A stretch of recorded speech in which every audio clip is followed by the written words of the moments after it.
오늘은 무자비한 종의 비유인데요. 사실은 가장 핵심은 용서하는 것에 대한 이야기입니다. 그래서 아마도 여러분들의 마음을 굉장히 불편하게 할 수 있는 이야기가 될 수도 있겠다라고 하는 거. 그래서 용서라고 하는 주제를 가지고 좀 배우려고 하는데요.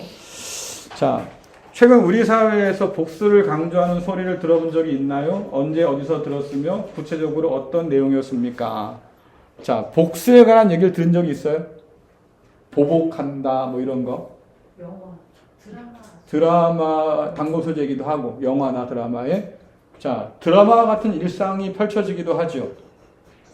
네, 데이트를 하던 여자가 어느 날 데이트하기 싫다고 거절을 했어요. 네, 근데 단 한 번만 만나자고 해서 결국 여자를 죽였죠. 네, 이 데이트 폭력이 데이트 살인으로 이어지는 건데 이유는 한 가지였어요. 나를 배반했다. 약간 이런 느낌으로 복수한 거죠. 자, 이런 일들이 사회에 비일비재해요. 뭐 그렇게 아주 심각한 그런 것뿐만 아니라 작은 일들도 있잖아요. 흔히 말하는 소소한 복수 이런 거. 네, 아주 크진 않지만 그런 어쨌든 기분 나빴어. 내가 뭔가 너에게 벌을 줄 거야. 약간 이런 느낌으로 소소한 복수를 하기도 한다. 그래서 복수가 굉장히 일반화되어 있어요. 자, 영화에 보면 복수 3부작이 있죠. 복수는 나의 것이다, 올드보이, 또 친절한 금자씨. 이 세 가지의 영화가 복수 3부작이라고 불리는데요. 다 주제는 마찬가지예요. 복수를 하는 것이 주제인데, 자, 이렇게 복수를 해서 뭔가 자기의 원한을 풀어내고 있지만, 그러나 이 사람들이 다 불행해져요. 영화 속에서 보면 꼭 복수가 어떤 정의감에 들서 할 수도 있겠고 여러 가지 뭐 있겠지만 우리의 인생을 복수를 통해서 행복하지 않다. 잠깐의 어떤 만족이나 잠깐의 어떤 기분 좋음 혹은 내가 정의를 실현했어 뭐 이런 생각을 하겠지만 그게 우리의 삶에 있어서 그렇게 행복을 가져다주진 않다. 자, 그럼 여러분 복수와 용서 혹은 정의와 사랑 어때요? 이게 잘 연결이 돼요? 정의를 가진다고 하면 복수를 해야 한다고 생각하잖아요. 그렇죠? 복수를 한다고 하면 사랑이라고 하는 그것이 들어설 수가 없어 보이잖아요. 네. 그래서 우리가 만화 속에서 이런 얘기 나와요. 자, 사랑과 정의의 이름으로 너를 용서하지 않겠어. 이거 되게 유명한 만화입니다. 세일러문에 나타나는 아주 중요한 명대사입니다. 네, 사랑과 정의의 이름으로 생각하면 너를 용서할 수가 없다는 거예요. 그렇죠? 복수는 그래서 반드시 정의를 실행해야 하는 일이고 또 내가 어쨌든 사랑하는 사람에 대한 어쨌든 그런 억울한 일이 당했다고 하면 내가 복수를 하는 것이 마땅하다. 그러니 나는 너를 용서할 수가 없다. 이것이 일반적인 사람들이 가지고 있는 보편적 생각들이에요. 그렇잖아요. 그래서 법이라고 하는 것도 실상은 복수에 대한 부분들을 자꾸 막는 이유가 복수가 또 다른 복수를 낳는 연쇄적으로 발용하기 때문에 법에 대해서 법이 이걸 막고 있는 건데요. 어쨌든 이런 복수에 관한 이야기들을 생각하다 보면 우리는 이게 좀 용서와는 거리가 먼 것처럼 느껴질 때가 많지요. 복수라고 하는 것은 결과적으로 우리 가운데 어떤 정의감이 실현된다고 하는 것을 보게 해서 조금 마음이 시원하게 돼요. 자, 여러분들 오늘 아침에 제가 본 기사 중에 하나가 뭐냐면 얼마 전에 초등학생을 유인해서 죽인 교사가 있었습니다. 그렇죠? 법정 구형은 사형을 내렸어요.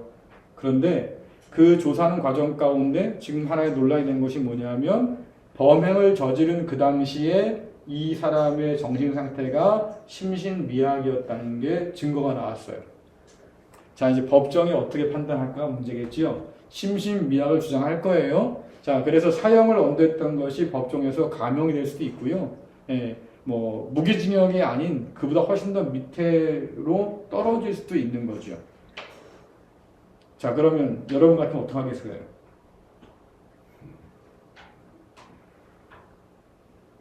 여러분 같으면 어떻게 하시겠냐고.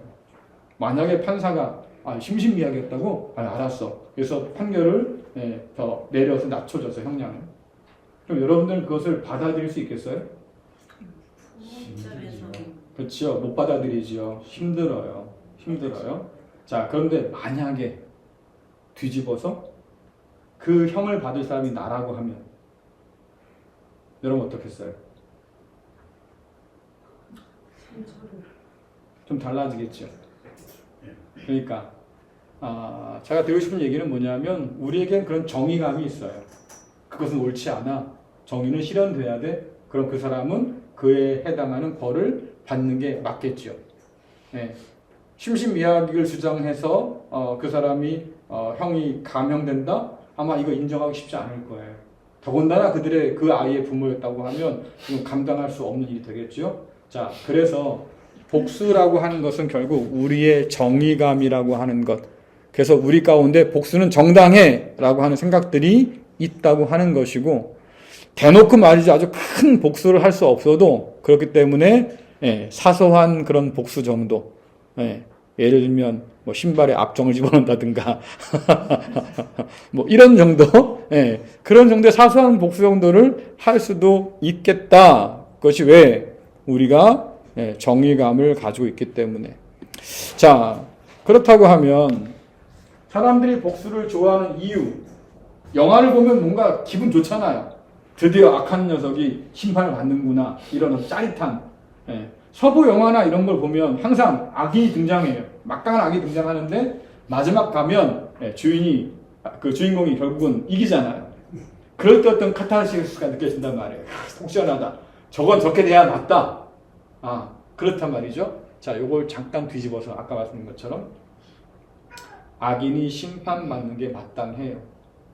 그렇죠? 하나님 앞에 있던 우리는 누구였죠? 그러니까 그 심판이 우리에게는 마땅한 거죠. 근데 기분이 좋아요? 이게 내 문제가 될 경우에 기분이 안 좋아요. 그러니까 하나님께서 정의를 실현하신다. 할렐루야. 우리는 할 수 있습니다. 근데 그 정의를 실행하는 데 있어서 대상이 나야 라고 하면 기분이 안 좋아요. 그렇죠? 그래서 여러분들 우리가 정의감을 함부로 내세우는 건 굉장히 조심스러운 일이다 라고 하는 거예요. 그리고 조금 더 성경적인 방식이 뭔가를 좀 보는 것이 필요하겠다라고 하는 거죠. 자, 그래서 우리가 이 복수라고 하는 것이 우리의 마음속에 굉장히 깊이 각인되어 있기 때문에 복수에 대한 어떤 열망들을 우리는 드라마를 통해서, 영화를 통해서, 혹은 현실 법정에서 일어나는 어떤 그런 판결에 의해서 우리가 잘했다, 정당하다, 박수치고 속 시원하다 할 수 있겠지만, 그러나 이것이 내 문제의 경우에는 조금 더 생각이 복잡해진다. 이제 오늘 그 얘기를 비유 가운데서 들으려고 하는 거예요. 자, 상처받은 자에게 복수심만큼 잘 듣는 처방도 없어요. 한번 해봐. 15년간의 상실감, 처자식을 잃은 고통, 이런 거 다 잊어버릴 수 있을 거야. 하지만 중요해요. 복수가 다 이루어지고 나면 어떨까? 아마 숨어있던 고통이 다시 찾아올 걸. 올드보이에서 나왔던 대사 중에 하나예요. 복수가 된다고 해도 내 고통은 사라지지 않을 거야. 잠깐 동안 그것을 가지고 시원할 수 있겠지만 결국 그것이 또 내 발목을 잡게 될 거야 라고 하는 거예요. 그래서 복수를 통해서 우리가 얻을 수 있는 것은 잠깐일 뿐인 거다. 오히려 그 이후에 나를 더 괴롭히는 일들이 나타날 수도 있다라고 지금 우리에게 이야기하고 있는 거예요. 자, 또 다른 팀 켈러라고 하는 목사님이신데 이런 설을 썼어요. 용서를 통해 당신의 분노를 다루지 않는다면 분노는 당신을 망령으로 만들 수 있다. 천천히 그러나 확실하게 안절부절 못하는 영혼으로, 과거의 지배를 받는 사람으로, 목마에 홀린 사람으로 만들 수 있다. 그래서 이런 주장들은 일반적으로 용서에 관해서 말하면서 할 수 있는 이야기들인데요. 결국 이걸 쉽게 정리하면 그런 거예요. 복수를 그만두라고 하는 거, 용서하라고 하는 건 누굴 위한 거예요? 우리 자신을 위한 거다. 그렇게 얘기하는 거예요. 우리 자신을 위한 거야. 너 복수에 사십해가지고 그렇게 막 정신없이 살고 이거 다 안 돼. 다 흘려버려. 다 용서하고 그냥 네 인생을 살아. 안 그러면 너 손해보는 거야. 그러니까 나를 위해서 용서하라는 얘기잖아요. 자기를 위해서 용서하라. 근데 이것도 사실은 성경이 가르치는 용서와는 조금 거리가 멀죠. 네. 물론 복수의 망령에 사로잡혀서 인생을 스스로 괴롭게 만들고 거기서 헤어나오지 못해서 말입니다. 내 삶을 파괴적으로 그렇게, 왜냐하면 복수를 하다 보면 법정 효용을 넘어서죠. 네. 우리는 한 대 맞으면 절대로 한 대 안 돌려줘요. 그렇죠? 우리 승질상 한 3대 4대는 패줘야만, 돌려줘야만 속이 시원한 사람들인 거잖아요. 그렇기 때문에 여기에 사로잡혀 있는 인상은 결국 내 인생을 스스로가 파괴한다. 그러니까 그러지 마라, 그런 말이에요. 하지만 일면 인간적인 측면에서는 이해가 가지만, 그러나 이것도 성경이 가르치는 원리는 아니다. 그래서 오늘은 그 하나님의 용서, 그 원리에 대해서 좀 살펴보려고 그래요. 자, 그러나 다른 해가 칠흑기 있는 말씀입니다. 다른 해가 있으면 갑되, 생명은 생명으로, 눈은 눈으로, 이는 이로, 손은 손으로, 발은 발로, 된 것은 된 것으로, 상하게 한 것은 상함으로, 때린 것은 때림으로 갚을지니라. 일명 눈에는 눈, 이에는 이, 이한 화난, 이야 화나 이런 뜻이에요. 자, 근데 이것은 복수를 권장하려고 주신 말씀이 아니에요. 이전에 있던 함무라비 법전이라든가 이런 데서도 비슷한 법은 나옵니다. 그렇죠? 근데 이것은 성경이 이 말씀을 가지고 인용할 때는 이것은 복수를 하라고 하는 게 아니에요. 복수를 하지 말라는 거예요, 사실은. 그러니까 내가 피해를 입었어. 그래서 고스란히 돌려줄 필요는 없지. 하지만 꼭 돌려줘야 한다고 하면 네가 피해를 입은 것만큼만 해. 이거 사실 어렵잖아요. 아까 말씀드렸죠. 우리는 승질머리가 그렇게 좋은 사람들이 아니어서 나는 당하고는 못 살아 이런 사람들이잖아. 저만 그래요? 여러분 그렇잖아요. 당하고는 못 살아. 그럼 뭔가 갚아줘야 되는데 갚아줄 때는 어떻게 갚아줘요? 뭘로 갚고 뭘로 갚아줘? 대로 받고 말로 갚는 게 우리의 심리고요. 그렇잖아요. 또 그런 사람도 우리에게 그럴 겁니다. 말로 갚을 거예요. 그러니까 복수는 계속해서 일어날 수밖에 없겠다. 그게 우리가 갖고 있는 현실이다라고 하는 거죠. 그래서 성경이 말하는 겁니다. 할 거면 받은 만큼만 해. 왜? 저 사람 입장에서 또 다른 원한이 생기지 않도록. 그래서 이것은 사실은 복수를 권장하는 것이 아니라 복수를 금지하는 그런 인도주의적인 생각을 가지고 있는 거다라고 하는 것을 먼저 밝혀드립니다. 자, 시편에 보면요, 여호와여 복수하시는 하나님이요, 하나님은 복수하시는 분이에요. 사랑의 하나님이라면서. 그렇죠? 그러니까 여러분들이 성경에 나타나는 하나님의 다양한 모습들을 받아들일 필요가 있어요. 지난번에도 제가 뒤에서 설교 드렸지만 우리는 선택적으로 받아들여요. 그렇죠? 사랑의 하나님은 너무 좋지요. 위로의 하나님 너무 좋지요. 하지만 심판의 하나님은요, 싫어요. 이상하죠? 정의의 하나님은요, 그것도 좀 싫어요. 하지만 성경 분명히 말하잖아요. 하나님의 정의와 하나님의 사랑은 결코 따로 떼어지지 않는다. 그분이 그분이시거든요. 그럼 우리는 그 모든 것들을 다 받아들여서 하나님 이런 분이시구나 라고 이해될 텐데, 성경에 보니까 하나님은 복수하시는 분이에요. 그렇지요? 하나님의 빛을 비춰주옵소서, 세계를 심판하신 주여 일어나 교만한 자들에게 마땅한 벌을 주소서. 하나님은 복수의 하나님이셔서, 자, 그럼 누구의 복수를 하시냐라고 하니까 연약한 자들의 삶에 일어난 수많은 폭력과 수많은 것들을 신원해 주시는 분이에요. 힘이 없어 당하는 그런 억울함들을 풀어주신 분이 누구다? 하나님이시다.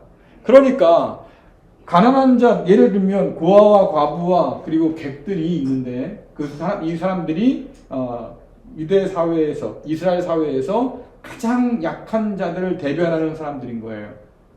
과부, 고아, 그리고 객. 아무런 권리를 행사할 수 없는 사람들.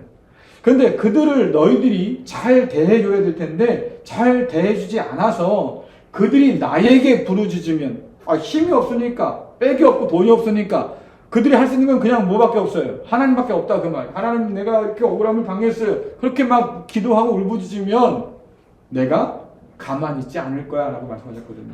그분이 누구냐? 복수하시는 하나님, 신원해 주시는 하나님.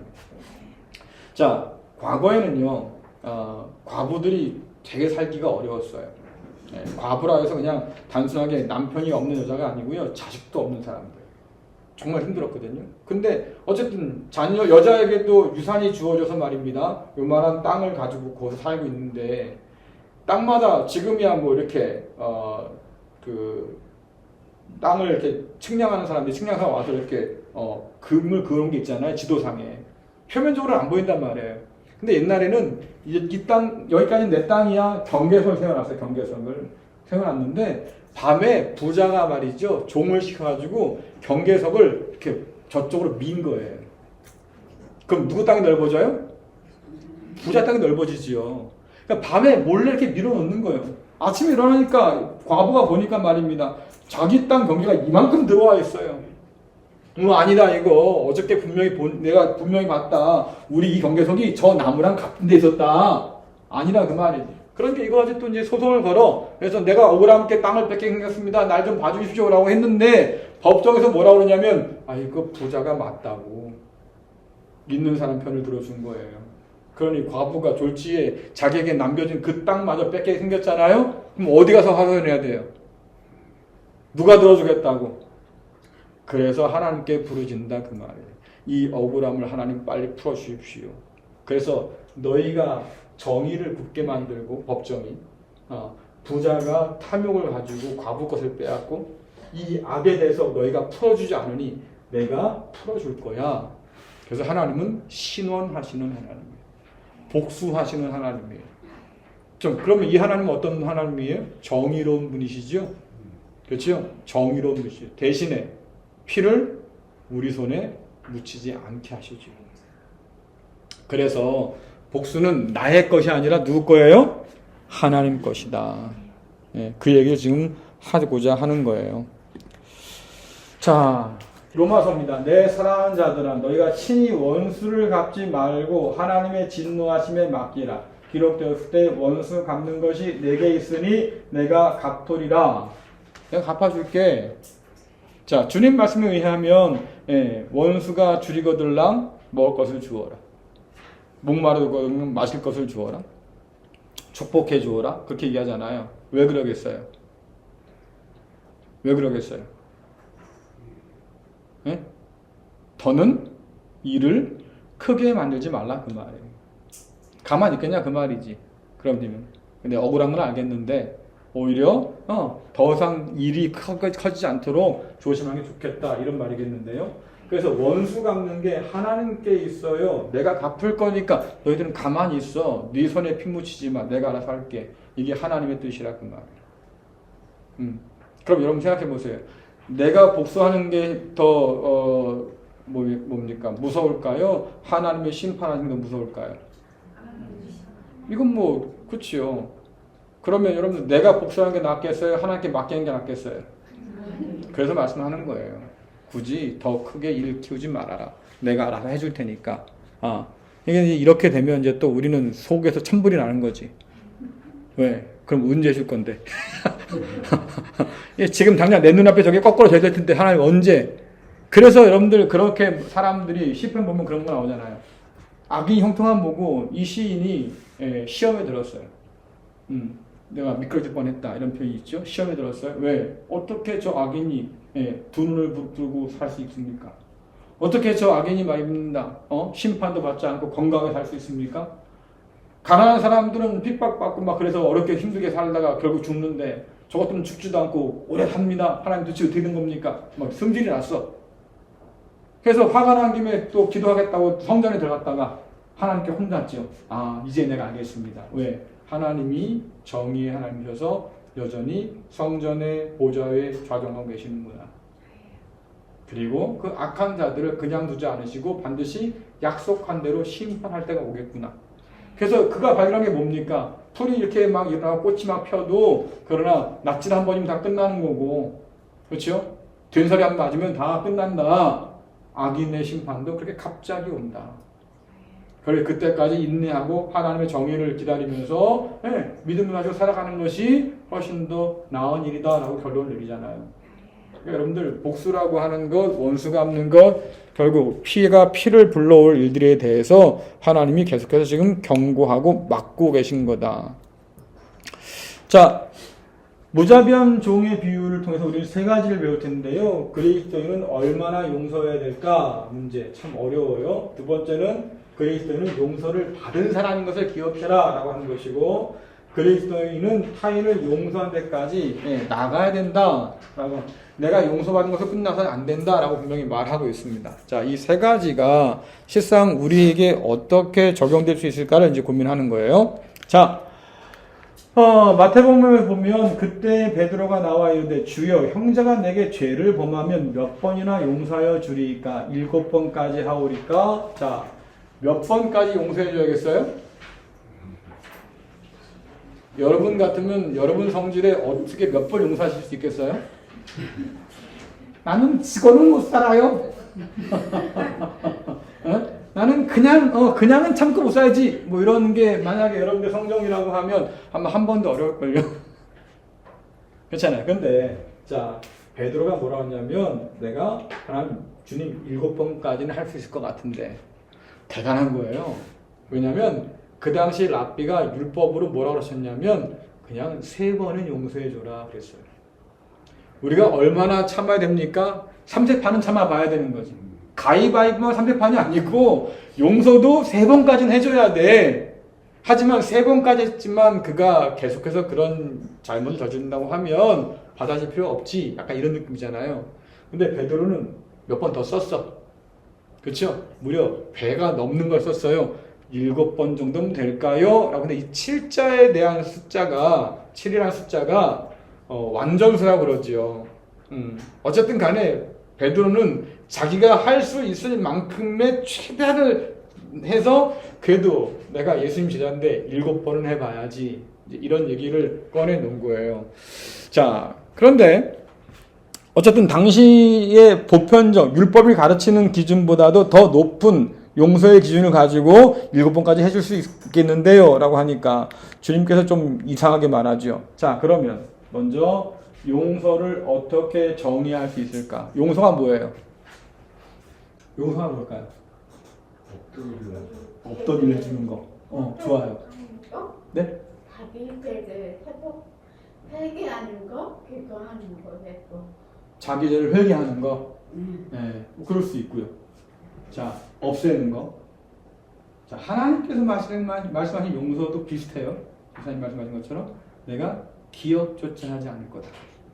아침에 빽빽한 그런 안개처럼 죄가 가득해도 해가 뜨면 안개가 다 사라지는 것처럼 내가 너희 죄를 다 씻어줄 거야. 이런 얘기 하시거든요. 동의서에서 본 것처럼 내가 그 죄를 던져버려서 아예 기억조차 하지 않을 거다. 네 죄를 내 등 뒤로 아예 던져버려서 내가 쳐다보지도 않을게. 네, 맞아요. 죄를 없애는 거, 기억하지 않는 거. 그게 성경이 말하는 용서가 맞죠. 자, 그럼 여러분들은 그런 용서를 할 수 있겠어요? 네? 허물을 눈 감아주는 것이 아니고, 누군가 의하면 허물을 눈 감아주는 게 아니고 그 허물에도 불구하고 관계를 끊지 않는 거다라고 누군가 정의합니다. 제가 볼 땐 조금 뭐 그렇긴 하지만 어쨌든 간에 뭔가 그 사람과의 어떤 관계가 단절되지 않도록 그가 내게 저지른 죄에 대해서 기억하지 않는 것. 하나님께서 손 내밀어준 것도 그런 거겠죠. 내가 내 죄를, 그러니까 뭐 이스라엘 찾아와서 하시면 그러잖아요. 야, 너 나랑 한번 변론해보자. 토론 한번 해보자. 네 죄가 대체 얼마나 크냐. 근데 내가 네 죄를 내가 없애준다니까. 약간 이런 느낌을 가지고 말씀하잖아요. 예, 그러니까 그렇게 할 때 하나님 마음 가운데는 전제가 하나 있는 거예요. 어떤 전제가 있죠? 돌아와야 돼. 회개해야 돼요. 이게 전제예요. 죄가 사함받고 내가 기억조차 하지 않을 거다라고 말씀하실 때는 전제가 뭡니까? 그러니까 네 죄를 인정하고 내게 돌아와야 돼. 회개가 전제가 되는 일인 거죠. 자, 제가 아까 처음 말씀드렸습니다. 여러분들이 알던 것과는 좀 다른 이야기가 나올 거예요 라고 했는데 여러분들에게 이 말씀이 고통스러운 이유는 뭐냐면 무조건적으로 용서해야 한다고 알기 때문이에요. 근데 여러분 무조건적으로 어떻게 용서가 가능합니까? 그렇죠? 어떻게 여러분들이 무조건 용서할 수 있겠어요? 정의가 실현되지 않았는데 문제가 해결되지 않았는데 어떻게 용서가 먼저 나올 수 있겠냐 그 말이에요. 그러니까 하나님께서도 이스라엘 백성이 말씀하신 게 뭐냐면 그러니까 너 돌아와야 돼. 돌아와야 내가 너 용서할 수 있어. 다시 말하면 나는 이미 너를 용서가 너를 부르지만 그 용서를 맛보려면 네가 네 죄를 인정하고 회개부터 해야 돼. 그러니 용서의 반대편에는 항상 뭐가 있어요? 회개라는 게 따라와야 돼. 이것이 맞물려 돌아갈 때 우리가 감당할 수 있는 용서가 드러날 수 있는 거죠. 그렇지 않고서는 참된 용서가 가능하지가 않겠다. 이제 그 말씀을 좀 나누면서 그 다음 말씀 볼게요. 질문 볼게요. 자, 다른 사람들 용서하기 어렵게 만드는 것은 무엇입니까? 자, 다른 사람을 용서하기 어렵게 만드는 것 뭐가 있어요? 기억. 어떤 기억? 그렇죠. 그가 내게 저지른 그 안 좋은 기억들. 또 뭐가 있어요? 다른 사람을 용서하기 어렵게 만드는 거. 오히려 관계를 이어가야 된다는 때문에 이어간다는 부담감. 그게 그거는 하나님과의 관계에서는 그 관계로 다시 뭐 해야 되지만 사람들과의 관계에서는 용서가 어려운데 관계가 계속 이어지면서 오히려 더 내가 저놈의 얼굴을 또 보고 살아야 된다니 뭐 이런 느낌. 그것도 같은 교회 안에서 뭐 이런 느낌. 그래서 우리에게 좋은 교회예요. 1부, 2부, 3부가 있잖아요. 그 꼴 안 봐도 괜찮아. 안 그래 여러분들? 그런 사람 많아요. 교회 다니면서도. 그래서 싸워서 어느 날 3부에 나온 사람이 1부에 나와. 집사님 어떤 일이세요? 그냥 이유가 좀 있어요. 들어보면 꼴 보기 싫어서야. 그 인간 꼴 보기 싫어서 내가 도저히 못 나오겠어요. 이런 사람이 있어요. 왜 이런 일이 벌어질까? 진정한 화해가 어려운 까닭은 뭐냐면 용서가 안 돼서가 아니라 회개가 없어서예요. 회개가 없어서예요. 자, 우리는 자기중심적이잖아요. 그렇죠? 자, 여러분들 사과는 어떻게 해야 맞는 거예요? 진심. 상대방이 이해할 상대방 받아줄 때까지. 그게 정답이에요. 근데 우리는 어떠냐면 사과했잖아. 사과했는데 왜 그래 도대체가. 그럼 넌 받아줘야지. 여러분 내가 상처받아서 지금 난리가 났는데 나한테 미안해 한마디 했다고 내가 그걸 다 받아줘야 돼요? 그건 아닌 거잖아요. 네가 사과하면 내가 받아줄게라고 하는 마음은 가끔 부모님에게 보이잖아. 잘못했다 그러라고 이거사 빨리 네 아빠 좀 난리 난다. 그 얘기 하는 건 뭐예요? 야 아빠가 너 보고 괜히 그러겠냐? 너 잘못했고 빌면 아빠 받아준다니까. 전제가 그거잖아요. 부모에게나 가능한 일이야. 근데 여러분 사이에서 이 일들은 가능하지가 않지요. 그게 어떻게 가능해요?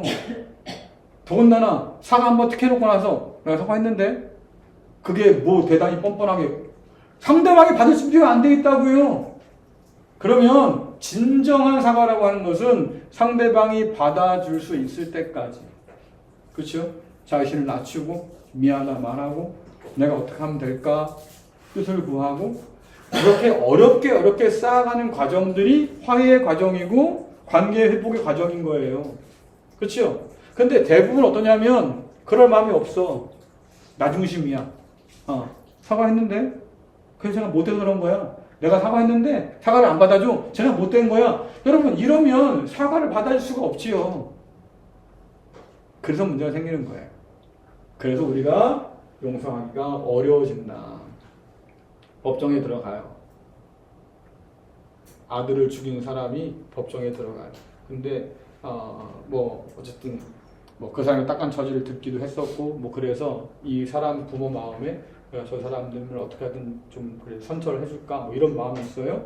근데 이 자기 아이를 죽인 살인자가요 법정에 들어가면서 웃어요. 웃고 가. 법정에 앉아가지고 재판관이 뭐라 그러는데 그 피해자 가족을 바라보면서 씩 웃어.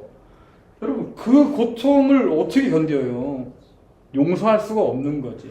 용서하려다가도, 그렇죠. 마음이 바뀔 수밖에 없는 거죠. 이렇게 뻔뻔한 태도, 회개하지 않는 태도가 용서를 막아요. 그러니까 어떻게 생각해보면, 여러분들의 속이 좁아서 용서를 안 하는 게 아니고요. 상대방이 너무 뻔뻔해서 용서를 할 수 없는 경우도 있겠다. 그러면 이제 내가 피해자일 경우에 이제 그렇게 이 말이 들릴 텐데, 내가 가해자예요? 여러분들이 늘 피해자만은 아니잖아요. 그렇지 않나요? 우린 자꾸 내가 피해자만이라고 생각하는데 천만에 여러분들이 가해자가 될 수도 있어요. 가해자이기도 했고요. 그러면 가해자 입장에서 이 말 들으면 기분 나쁘죠. 에이씨, 나는 분명히 사과했는데 지가 안 받아주고 나서 이제 자꾸 딴짓한다고? 아니에요, 여러분들. 그렇지 않습니다. 상대방이 충분히 받아들일 만큼 내가 사과하는 게 맞고요. 그 사과야말로 내가 회개했어라고 하는 증거예요. 근데 그게 없이 한다고 하면 결국 뭐예요? 뻔뻔하다고 생각할 겁니다. 그러니까 용서하기가 쉽지 않은 거예요. 자, 아이고 참 어려운 일인데, 자, 예수께서 이르시되 내게 이르노니 7번 아니라 7번을 70번까지 해야 돼. 이것을 또 숫자 또 계산해. 그렇죠? 네, 7, 7, 49, 490번만 하면 되나? 그 말이 아니에요. 7을 2번 했다고 하는 얘기는 뭐냐면 그냥 끝까지 용서해, 그 말이에요. 끊임없이 용서해줘. 그러니까 이제 내가 예수도 아닌데, 그렇잖아요. 내가 세상 죄를 다 짐주가 예수도 아닌데, 나는 저 인간의 그 나에게 한 짓까지도 나는 지금 감당하지 못한 이 모양인데 어떻게 끝까지 용서라고 하실까? 그래서 우리가 힘든 거예요. 주님께서는 용서를 하라고 계속해서 말씀하고 계십니다. 그것을 가지고 우리가 좀 더 생각해 봐야 되는데요. 자, 일단 한 가지 우리가 기억하는 건 뭐냐면, 주님께서 이렇게 말씀하실 때는 용서가 우리가 사는 삶의 방식이 되어야 한다고 말씀하시는 거예요. 다시 말하면, 쉽게 말하면 용서의 생활화. 그렇죠? 여러분들이 아침에 일어나서 하는 루틴이 있지 않습니까? 뭐 규칙적인 생활하는 사람들은 루틴이 있어요. 아침에 일어나서 소금 타서 한 물 마시고, 이게 이제 하루에 시작하는 뭐 그런 사람도 있습니다. 이런 루틴을 잘 맞춰가는 것처럼 용서가 너의 삶 속에 스며들게 해야 돼. 자연스럽게. 아까도 말씀드렸지만 불가능해요. 불가능해요. 우리의 성정이나 우리의 이 것으로는 불가능한 일이에요. 그래서 전제가 뭐냐라고 하는 것들을 이제 앞으로 살펴볼 건데요. 일단 먼저 말씀드리면 우리가 용서받은 사람이라는 것을 먼저 알아야 된다. 이게 전제예요. 그리고 이 이야기에 대한 얘기를 좀 더 뒤에서 이제 나눌 겁니다. 자, 어떤 잠재적 반론에서 7번을 70번이나 용서해야 한다는 말이 나올까요? 말이 되게 어려워요. 저도 이 질문은 참 이해하기 힘듭니다. 잠재적 반론은 도대체 뭘까? 어쨌든 7번이 아니야! 라고 했으니까 반론을 펼친다. 그 말이죠. 자, 그래서 7번씩 70번이나 해야 돼! 라고 말씀을 하시는데, 과연 우리가 이것을 어떻게 이해해야 될까? 여러분들, 성경이 제일 강조하는 것 중에 하나가 뭐냐면, 고의적 범죄는 용서받지 못한다예요. 이게 구약에서 나타나는 가장 큰 죄의 결과물이죠. 그래서 고의적으로 자꾸 반복해서 죄를 짓는 사람은 용서받을 수가 없어요. 고의적 죄는.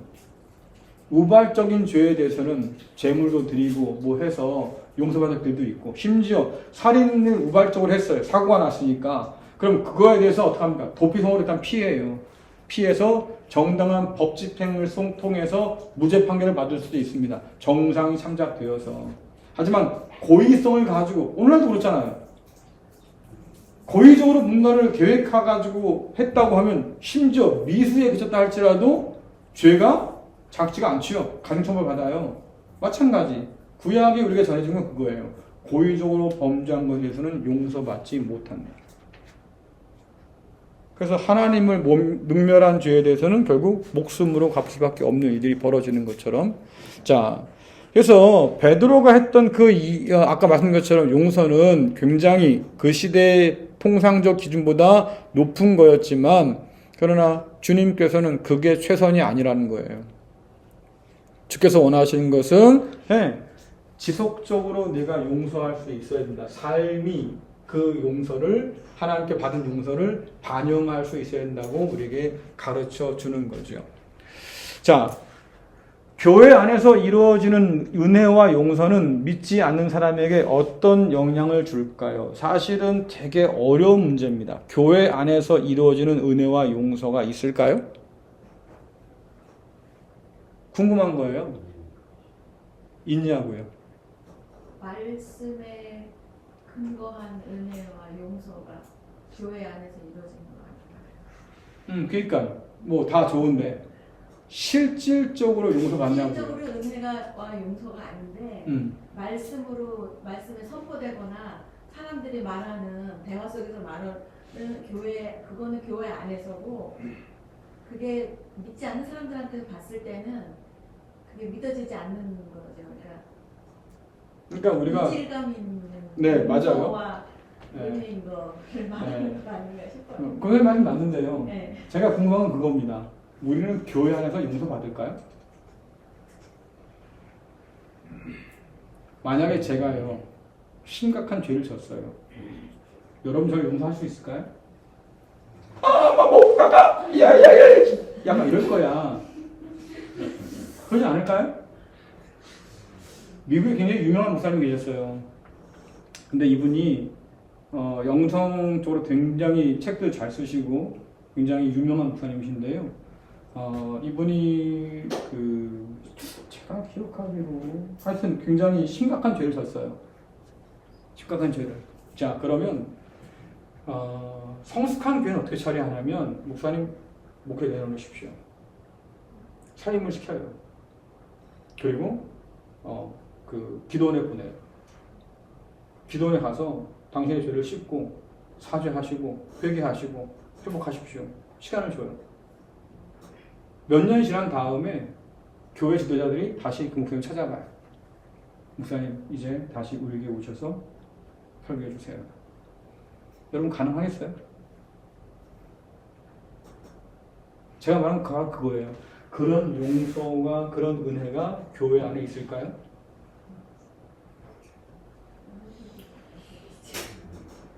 쉽지 않은 거죠. 쉽지 않은 거예요. 네. 그럴 성숙한 교회들이 참 어렵다. 왜 그럴까? 이유는 간단하지요. 우리는 정죄하는데 굉장히 빨라요. 그 사람이 회개했다고 하는 것에 대해서 잘 믿기지가 않아요. 근데 그 목사님은 모든 걸 다 정리하고 내려놓고 정말 기도원에 가셔서 정말 죽은 듯 살았어요. 회개하고 뉘우치고. 그것이 전달되고 나서 교회가 다시 그를 모신 거죠. 그러니까 누구나 무너지고 넘어질 수 있다는 가능성들을 교회는 알고 있는 거예요. 왜? 본인들도 그러니까. 여러분도 그렇잖아요. 교회를 다니고 예수를 믿으면서도 죄를 짓고 넘어지고, 그렇죠. 그것이 드러나지 않을 뿐이잖아요. 이건 거지. 드러난 것에 대해서 당신이 회개하고 그리고 용서를 구하고 하나님과 관계가 회복되었습니까? 그러면 우리가 당신을 다시 모셔드리겠습니다. 좀 다르죠? 자, 참일교회의 전병욱이라고 하는 사람이 있었어요. 청년 목회자로서 되게 유명한 사람이었고, 전국적으로 강의를 안 다닌 데가 없었고, 책도 여러 권 써냈지요. 근데 나중에 미투가 터지면서 별의별 소리가 다 나왔어요. 어떻게 벌어졌죠, 일이? 사임했습니다. 그리고는 홍대 쪽에 개척을 했어요. 한번 그 설교가 이제 떠서 돌아다니는 게 도대체 이럴 수 있냐라고 돌아다니는 게 뭐냐면, 그 사람이 그래요. 여러분들 설교하면서 완벽한 사람 보면 여러분 어떤 생각이 들어요? 이게 얘기합니다. 재수 없잖아요. 그렇죠? 근데 여러분과 똑같이 흠이 있고 그렇게 깨진 곳이 있는 사람 보면 왠지 동질감 있지 않습니까? 자기 죄를 지금 그렇게 미워하는 거예요. 제가 그 소리를 듣고 이런 초죽을놈이나 그랬어요. 미안한 말이지만 너무 뻔뻔하죠. 심지어 그 문제가 불거지고 굉장히 커져서 난리가 났을 때 교회 한쪽에서 어떤 얘기가 나왔냐면 야 그래도 저 양반 때문에 교회가 이렇게 부흥했는데 봐주자라는 얘기가 나왔었고 그럴 수 없다는 생각들이 강해져서 결국 그가 사임하고 나갔을 때 노회에서 그를 목사 면직을 안 시켰어요. 그리고는 개척할 기회를 줘서 홍대에 그를 지지하는 사람들이 모여서 개척을 하게 만들었어요. 자, 이게 옳을까요? 그는 과연 회개했을까요?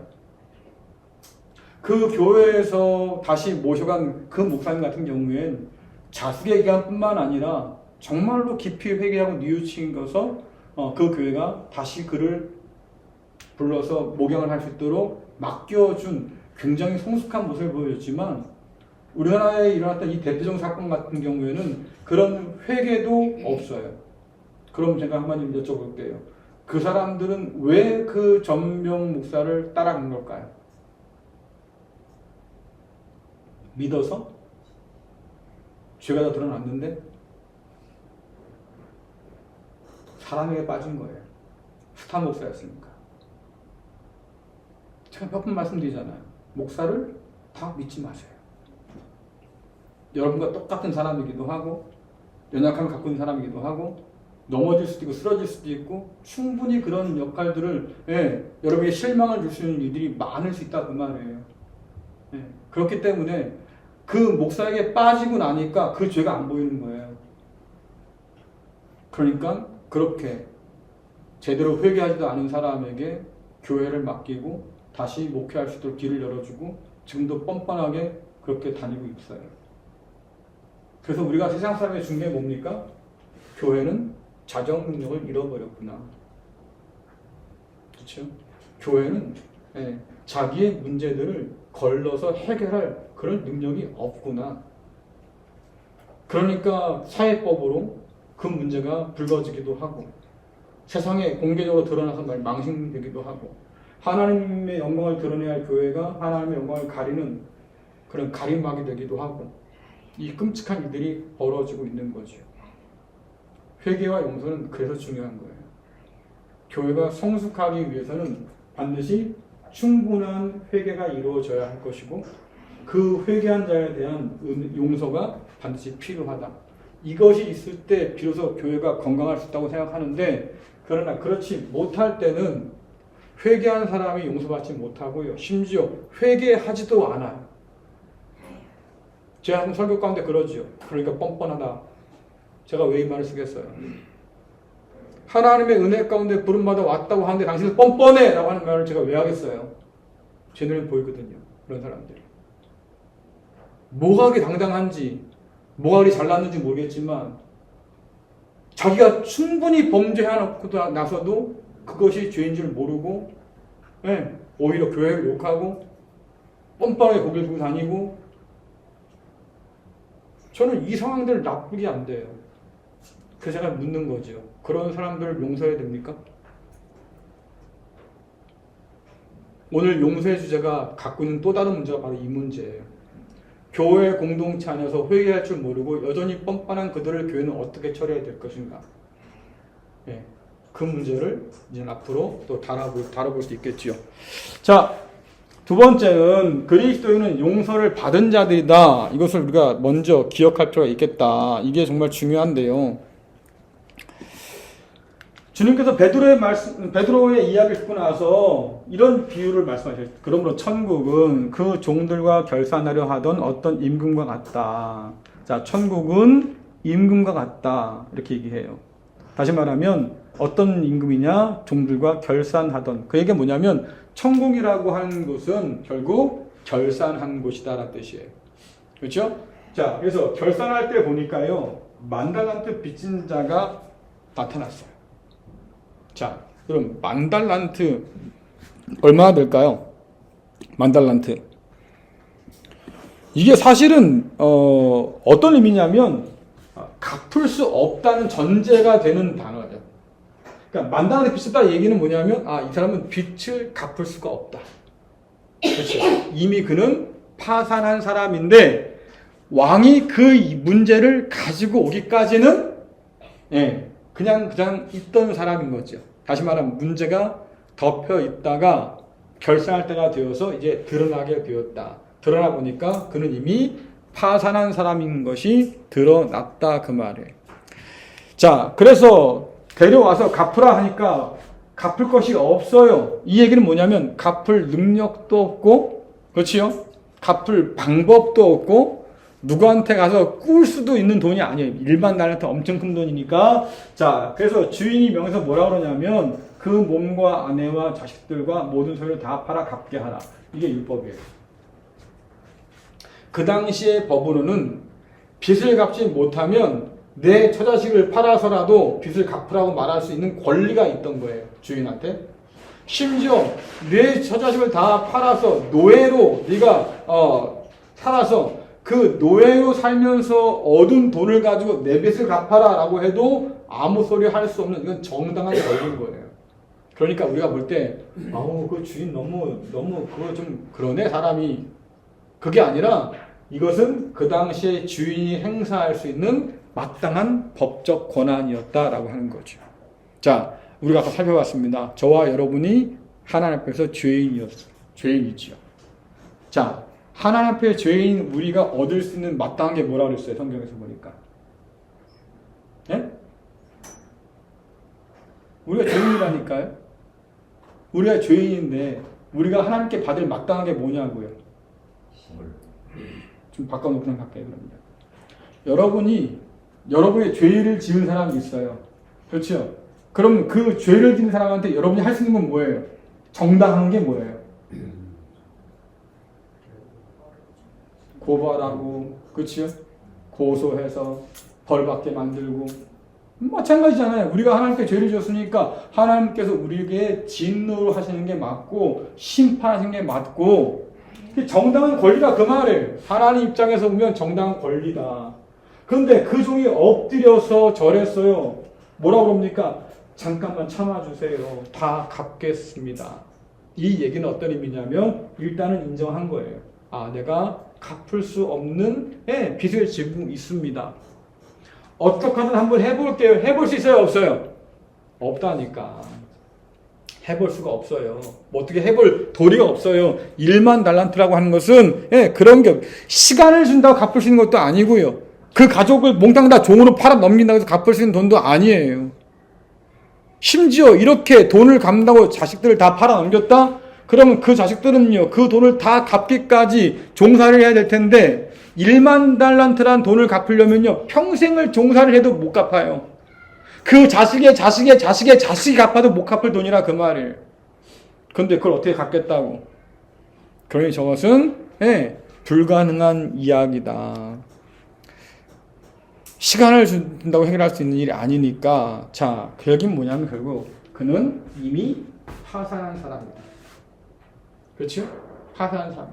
방법을 가지고 있지 못한 사람이다 라고 하는 거죠. 야, 그래서 자기 자신만 그걸 몰라요. 자기 자신만. 자, 내가 일어나, 이게 이제 예수님의 또 다른 비유 중에 내가 일어나 아버지께 가서 이르기를 아버지 내가 하늘과 아버지께 죄를 지었사오니 지금부터는 아버지의 아들이라 일컬음을 감당하지 못하겠나이다. 그리고 나 뭐라고 그럽니까? 나를 품꾼의 하나로 보소서. 탕자가 한 얘기잖아요. 그렇죠? 이럴 마음으로 간 거예요. 내가 죄를 지었습니다, 아버지. 하지만 그래도 내가 뭔가 자존심 남아 있어가지고 내가 그냥 공짜로 뭐 해달라는 거 아니에요. 나 일을 할게요. 내가 일해서 갚을 테니까 나를 종으로 좀 써주십시오. 자, 여러분들 이게 완전히 행복한 게 아닌 거잖아요. 그렇죠? 죄를 인정하는 것 같지만 아직까지도 그 아버지 앞에 완전히 엎드린 게 아니에요. 내가 공짜로 뭐 해달라는 게 아니고 품꾼이 되어서 내가 돈 받고 일해서 그 돈 가지고 갚으면 될 테니까 날 좀 이렇게 써주면 안 되겠습니까? 라는 뜻이죠. 이거는 완전히 행복한 게 아니었어요. 아까 우리가 살펴본 그 종도 그렇지 않습니까? 갚을 수 없는 걸 알아요, 본인도. 하지만 갚아보겠다고 하는 거예요. 그렇죠? 그래서 뭐라 그럽니까? 내가 어떻게든 해볼 테니까 좀 차라리 나는 방법이 없습니다. 차라리 날 죽여주십시오 했으면 모르겠어요. 근데 그런 상황은 아니었다. 자, 이에 일어나서 아버지께로 돌아가니라. 아직도 거리가 먼데 아버지가 그를 보고 측은에게 달려가 목을 안고 입을 맞췄다. 그뿐 아니라 말이지 반지를 끼워주고 신발을 신기고 아버지의 옷을 입혀서 아들로 다시 인정해 주었다. 그래서 아버지 집에 모든 걸 다 누리게 해 주었다. 마찬가지잖아요. 그럼에도 불구하고 왕이 주인이 그 종 1만 달란트 빚진 종의 모든 빚을 다 갚아 주었다. 같은 맥락인 거예요, 이 비유는요. 같은 맥락이에요. 자, 그래서 용서의 은혜를 받았다라고 한 얘기잖아요. 그렇죠? 그래서 여러분들 아버지를 아버지로 여기지 않던 아들이지만 그러나 그런 아들을 아버지는 다시 아들로 맞아들인다. 자, 한 가지 여기서 볼 건 뭐냐면 만약에 아버지가 이 아들을 아들로 받아주지 않았다고 하면 결국 그 빚을 갚기 위해서 이 아들은 계속 종살이를 해야겠지요. 그렇죠? 아버지는 죽을 거예요. 누가 그 모든 재산을 이어받지요? 큰아들이 이어받겠지요. 그럼 큰아들 밑에서 그 둘째 아들은 또다시 종노릇하는 삶이 되겠지요. 종살이가 끝나지 않는 거예요.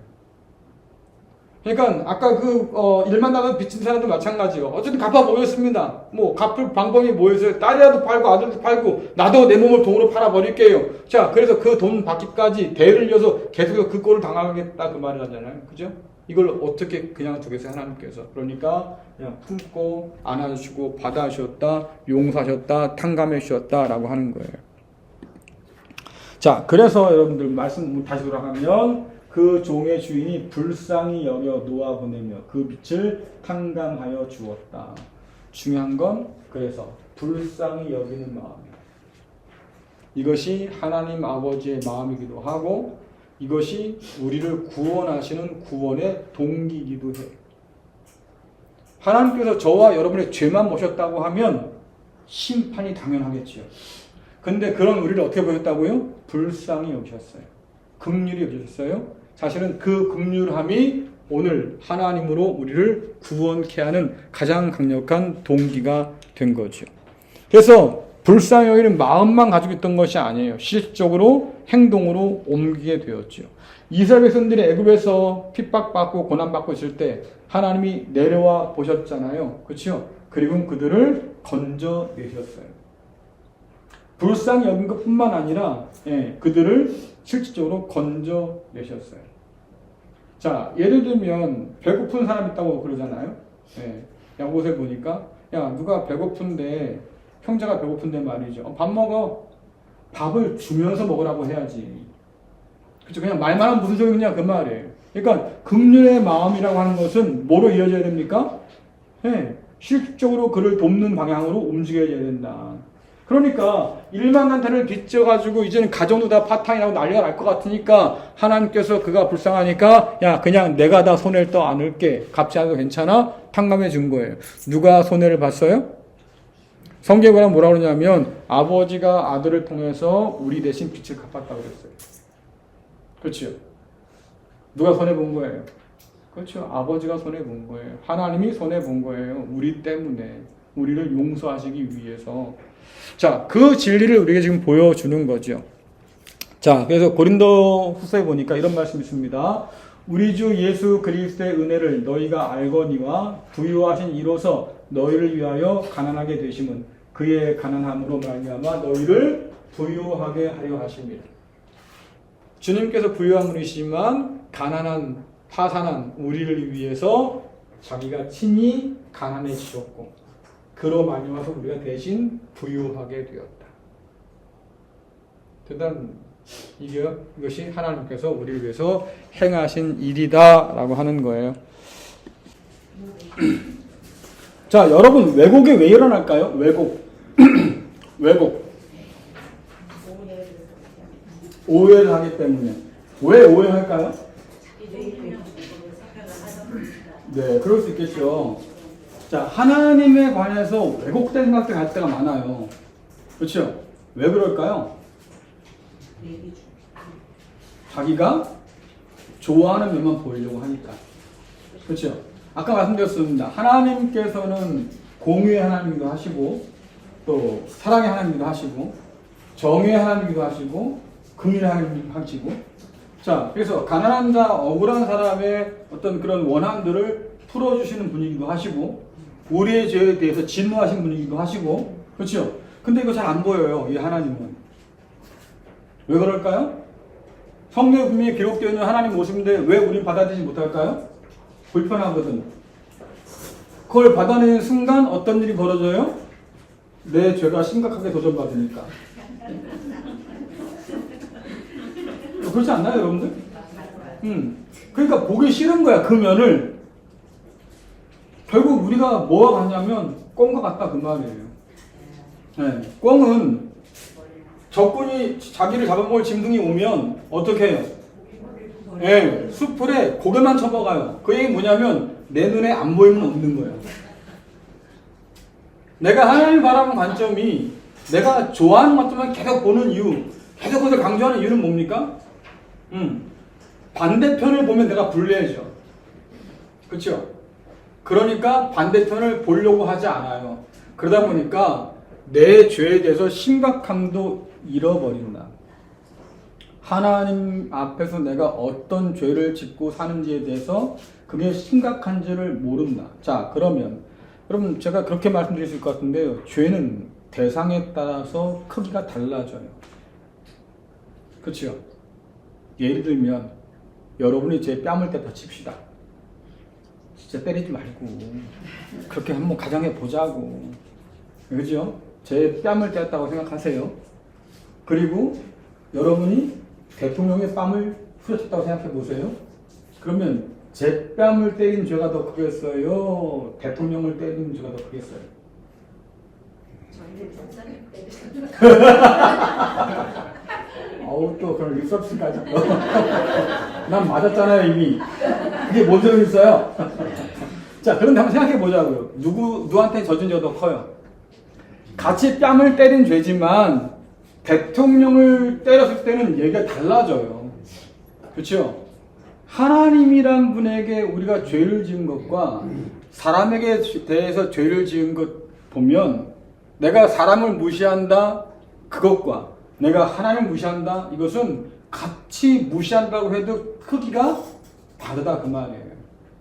가끔 어떤 분들이 그런 말을 합니다. 내가 뭐 이렇게 큰 죄를 많이 졌다고 말이지 내가 말이야 그렇게 하나님께 심판받고 뭐 이래되냐고 너무한 거 아니냐고 이런 분 계셔요. 나만큼만 살아보라 이런 사람 있어요. 근데 여러분들 잘 한번 생각해 보세요. 우리가 누구에 대해서 죄를 지은 건가? 그러면 내가 생각할 때 같이 똑같이 뺨 때린 것밖에 난 죄가 없다라고 해도 하나님 뺨을 때린 건 어마어마한 죄라. 그렇죠? 죄의 크기는 상대에 따라 달라집니다. 그래서 내가 하나님을 자꾸 왜곡시킨 이유는 뭐냐면 그냥 말랑말랑한 하나님이 좋아요. 내 죄에 대해서 눈을 부릅뜨고 너 그럴 수 있겠냐고 말씀하시는 하나님이 싫어요. 그러다 보니까 그 하나님은 자꾸 안 보게 되고 편한 하나님, 좋은 하나님, 말랑말랑하신 분, 나를 용서하시고 사랑하시는 분만 보게 돼요. 근데 그런 신앙이 여러분을 망쳐요. 설탕이 우리를 망치잖아요. 달콤한 것이 우리를 망친다 그 말이에요. 하나님도 마찬가지입니다. 그런 하나님만 본다고 하면 결국 우리가 우리 자신을 망친다.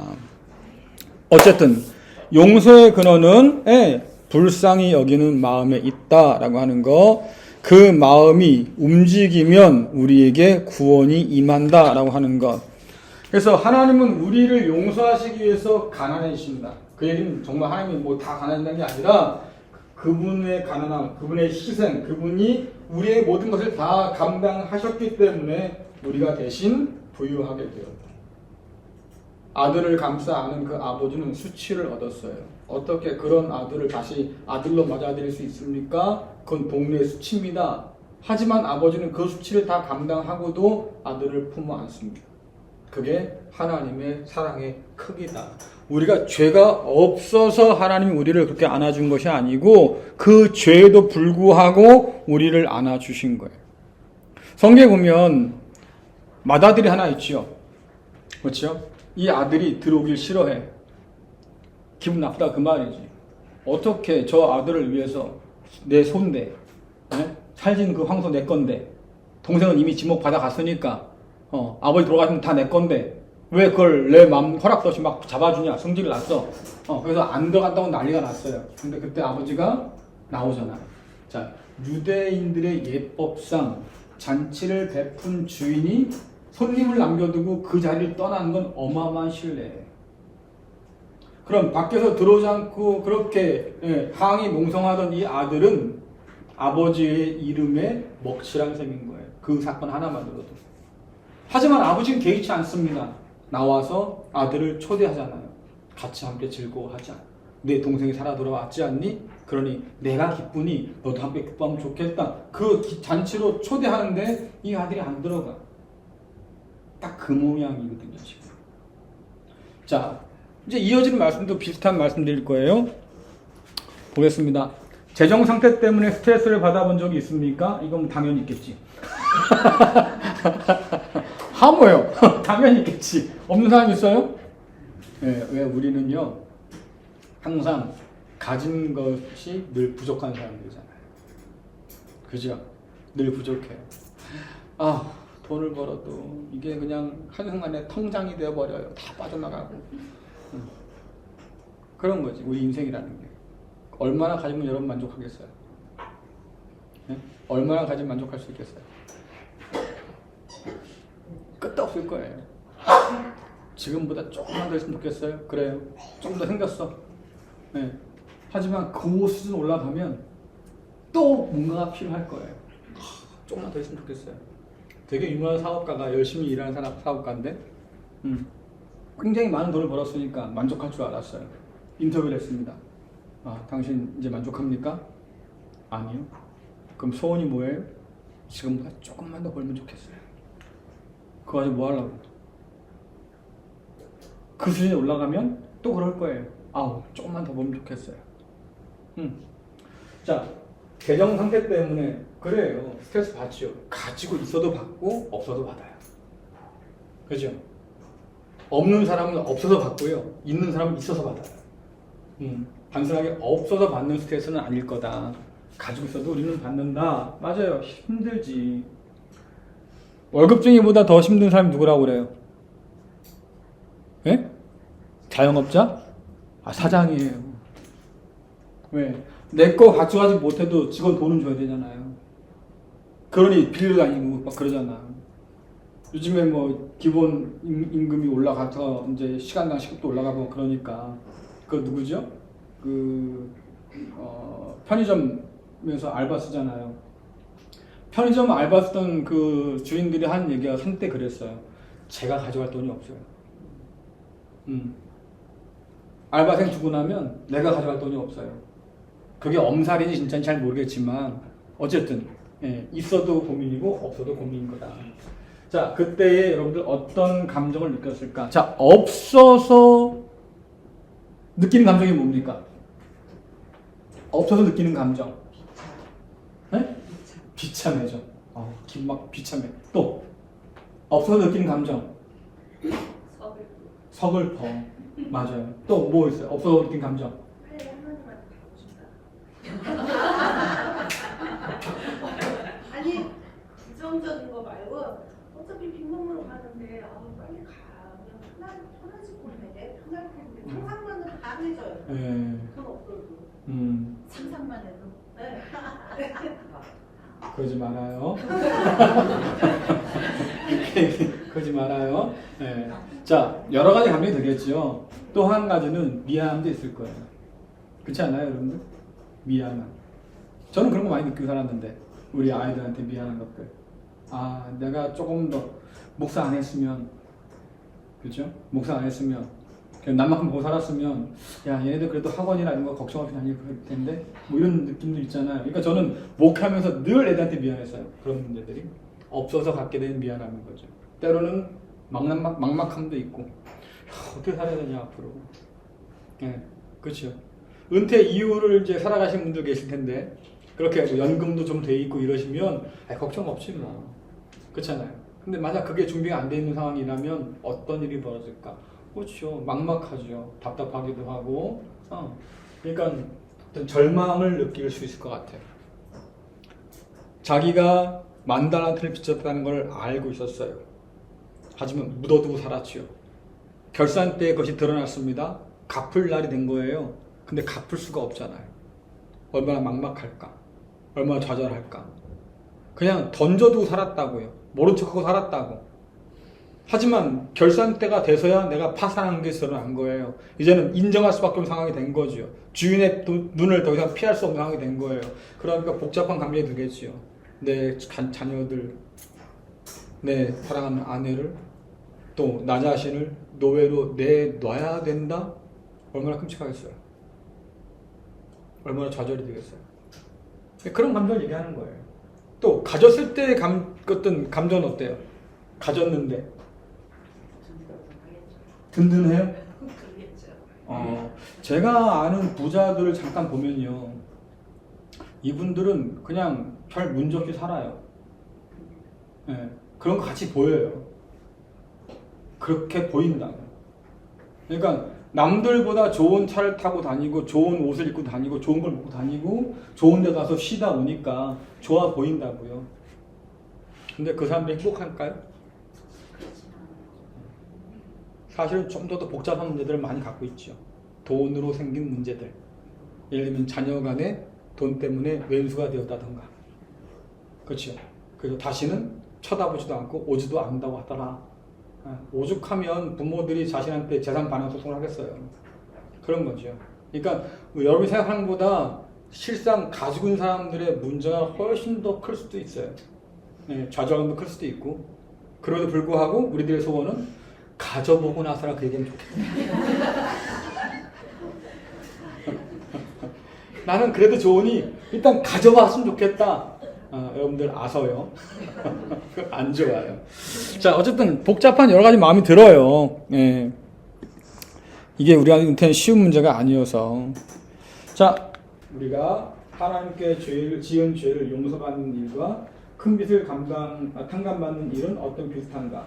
자, 하나님께 지은 죄에 대해서 우리가 인식할 때 어떤 감정이 느꼈어요?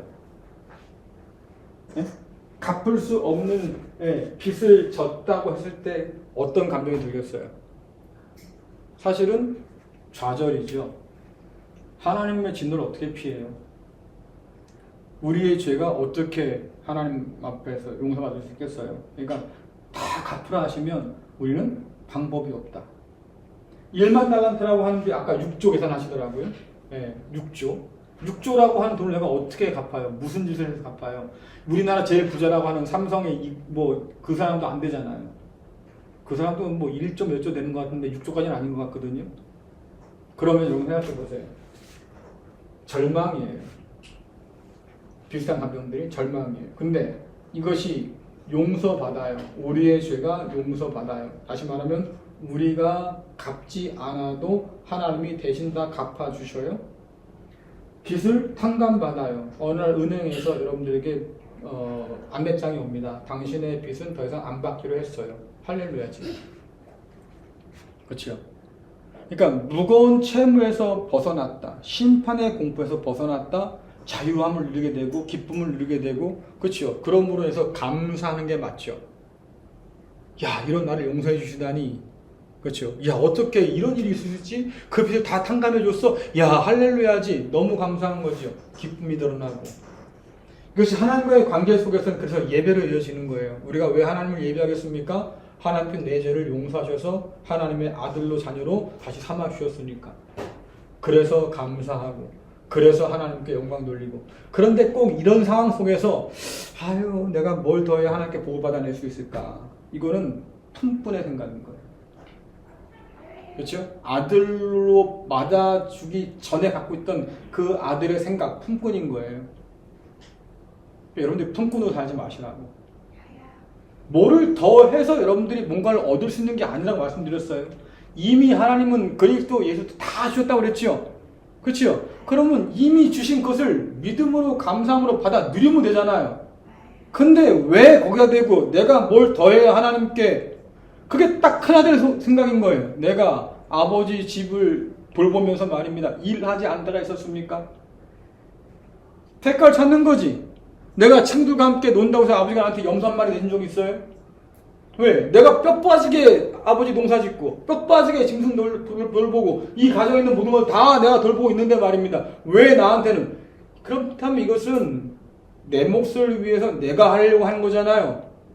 그러니 하나님한테 내가 뭘 더 얻어낼 수 있을까를 고민하면서 내가 뭘 더 해야 되지를 고민한다고 하면 그거는 첫째와 똑같은 생각이라 그 말이에요. 생각 좀 바꾸시라고. 예수를 믿고 살면서 어두운 사람처럼 살지 말고 풍꾼처럼 살지 말고 정말로 자녀답게 살라고요. 그것은 뭐냐면 하나님이 주신 은혜를 은혜로 받고 기쁨으로 누리고 예배하면서 감사하며 사는 것, 그게 마땅한 태도다. 예. 하나님께 죄인 죄를 용서받는 일과 큰 빚을 탕감받는 일은 그래서 자유함이 있고 기쁨이 있고 감사가 있는 거죠. 자, 하나님이 예수님을 통해 베푸신 긍휼과 용서는 우리에게 어떤 영향을 줍니까? 자, 하나님이 저와 여러분들을 용서하셨어요. 사랑해 주셨어요. 긍휼 베풀어 주셨어요. 그 사랑을 여러분 다 받았어요. 그럼 여러분들 이제 어떻게, 여러분 삶은 어떻게 변해야 돼요? 예? 어떻게 변해야 돼요? 기쁨과 감사로. 또? 예? 뭐 나누기도 하고, 또 어떤 영향을 줘요 여러분들에게? 하나님께서 우리한테 주신 것만큼 비슷하게 좀 용서라든지. 네. 자, 하나님께서 우리에게 베풀어 주셨어요. 긍휼과 용서를 우리에게 허락해 주셨어요. 그래서 우리가 용서를 받았어요. 하나님의 긍휼과 은혜를 덧입고 살아요. 아까 말씀하신, 그래서 감사하고 그래서 기뻐하고 다 좋아요. 다 좋은데 중요한 건 이것이 나에게서만 그친다고 하면 의미가 없겠죠. 그렇죠? 이건 내가 누리는 거니까. 근데 하나님께서 우리에게 이 말씀 하실 때는 그것이 단순하게 누리는 은혜만이 아니라 나누어지는 은혜도 있다는 거잖아요. 우리를 통해서 하나님의 용서의 은혜가 흘러가야 한다. 아까 그래서 그렇게 말씀한 겁니다. 질문에서. 이렇게 우리가 서로 용서하고 은혜로 품어 안고 있는 이 모습들이 세상 사람들에게는 어떤 의미가 될까? 어떤 영향을 줄까? 어떤 느낌을 줄까? 할 때, 야, 세상 사람들이, 야, 저 사람들 참 마음이 넉넉한 사람 같아. 저런 사람을 용서하고 품어 안다니 대단해. 그러니까 이런 느낌이잖아요. 그러니까 세상에서는 복수가 정답이에요. 그것이 정의라고 생각하니까. 근데 하나님께서는 그걸 완전히 뒤집어 놓으셔서 용서를 가르친다 그 말이에요. 그러면 세상의 복수와 하나님의 용서가 부딪히는 가운데서 사람들은 뭘 더 원할까? 아까 말씀드렸잖아요. 내가 바로 그 사람이었다고 하면 복수를 받기를 원하겠어요? 용서받기를 원하겠어요? 당연히 용서받기를 원하겠지요. 그러니 죄 가운데 있는 세상 사람들이 우리를 바라볼 때에 야, 저렇게 용서함을 받아 사는 사람들의 삶이 얼마나 행복하냐, 이것을 보여줘야 된다 그 말이에요. 자, 그런데 문제는 뭐냐면 이렇게 베풀고 이렇게 용서를 받고 사랑을 받았는데 말입니다. 여전히 우리가 사막이야. 여전히 사막이라고.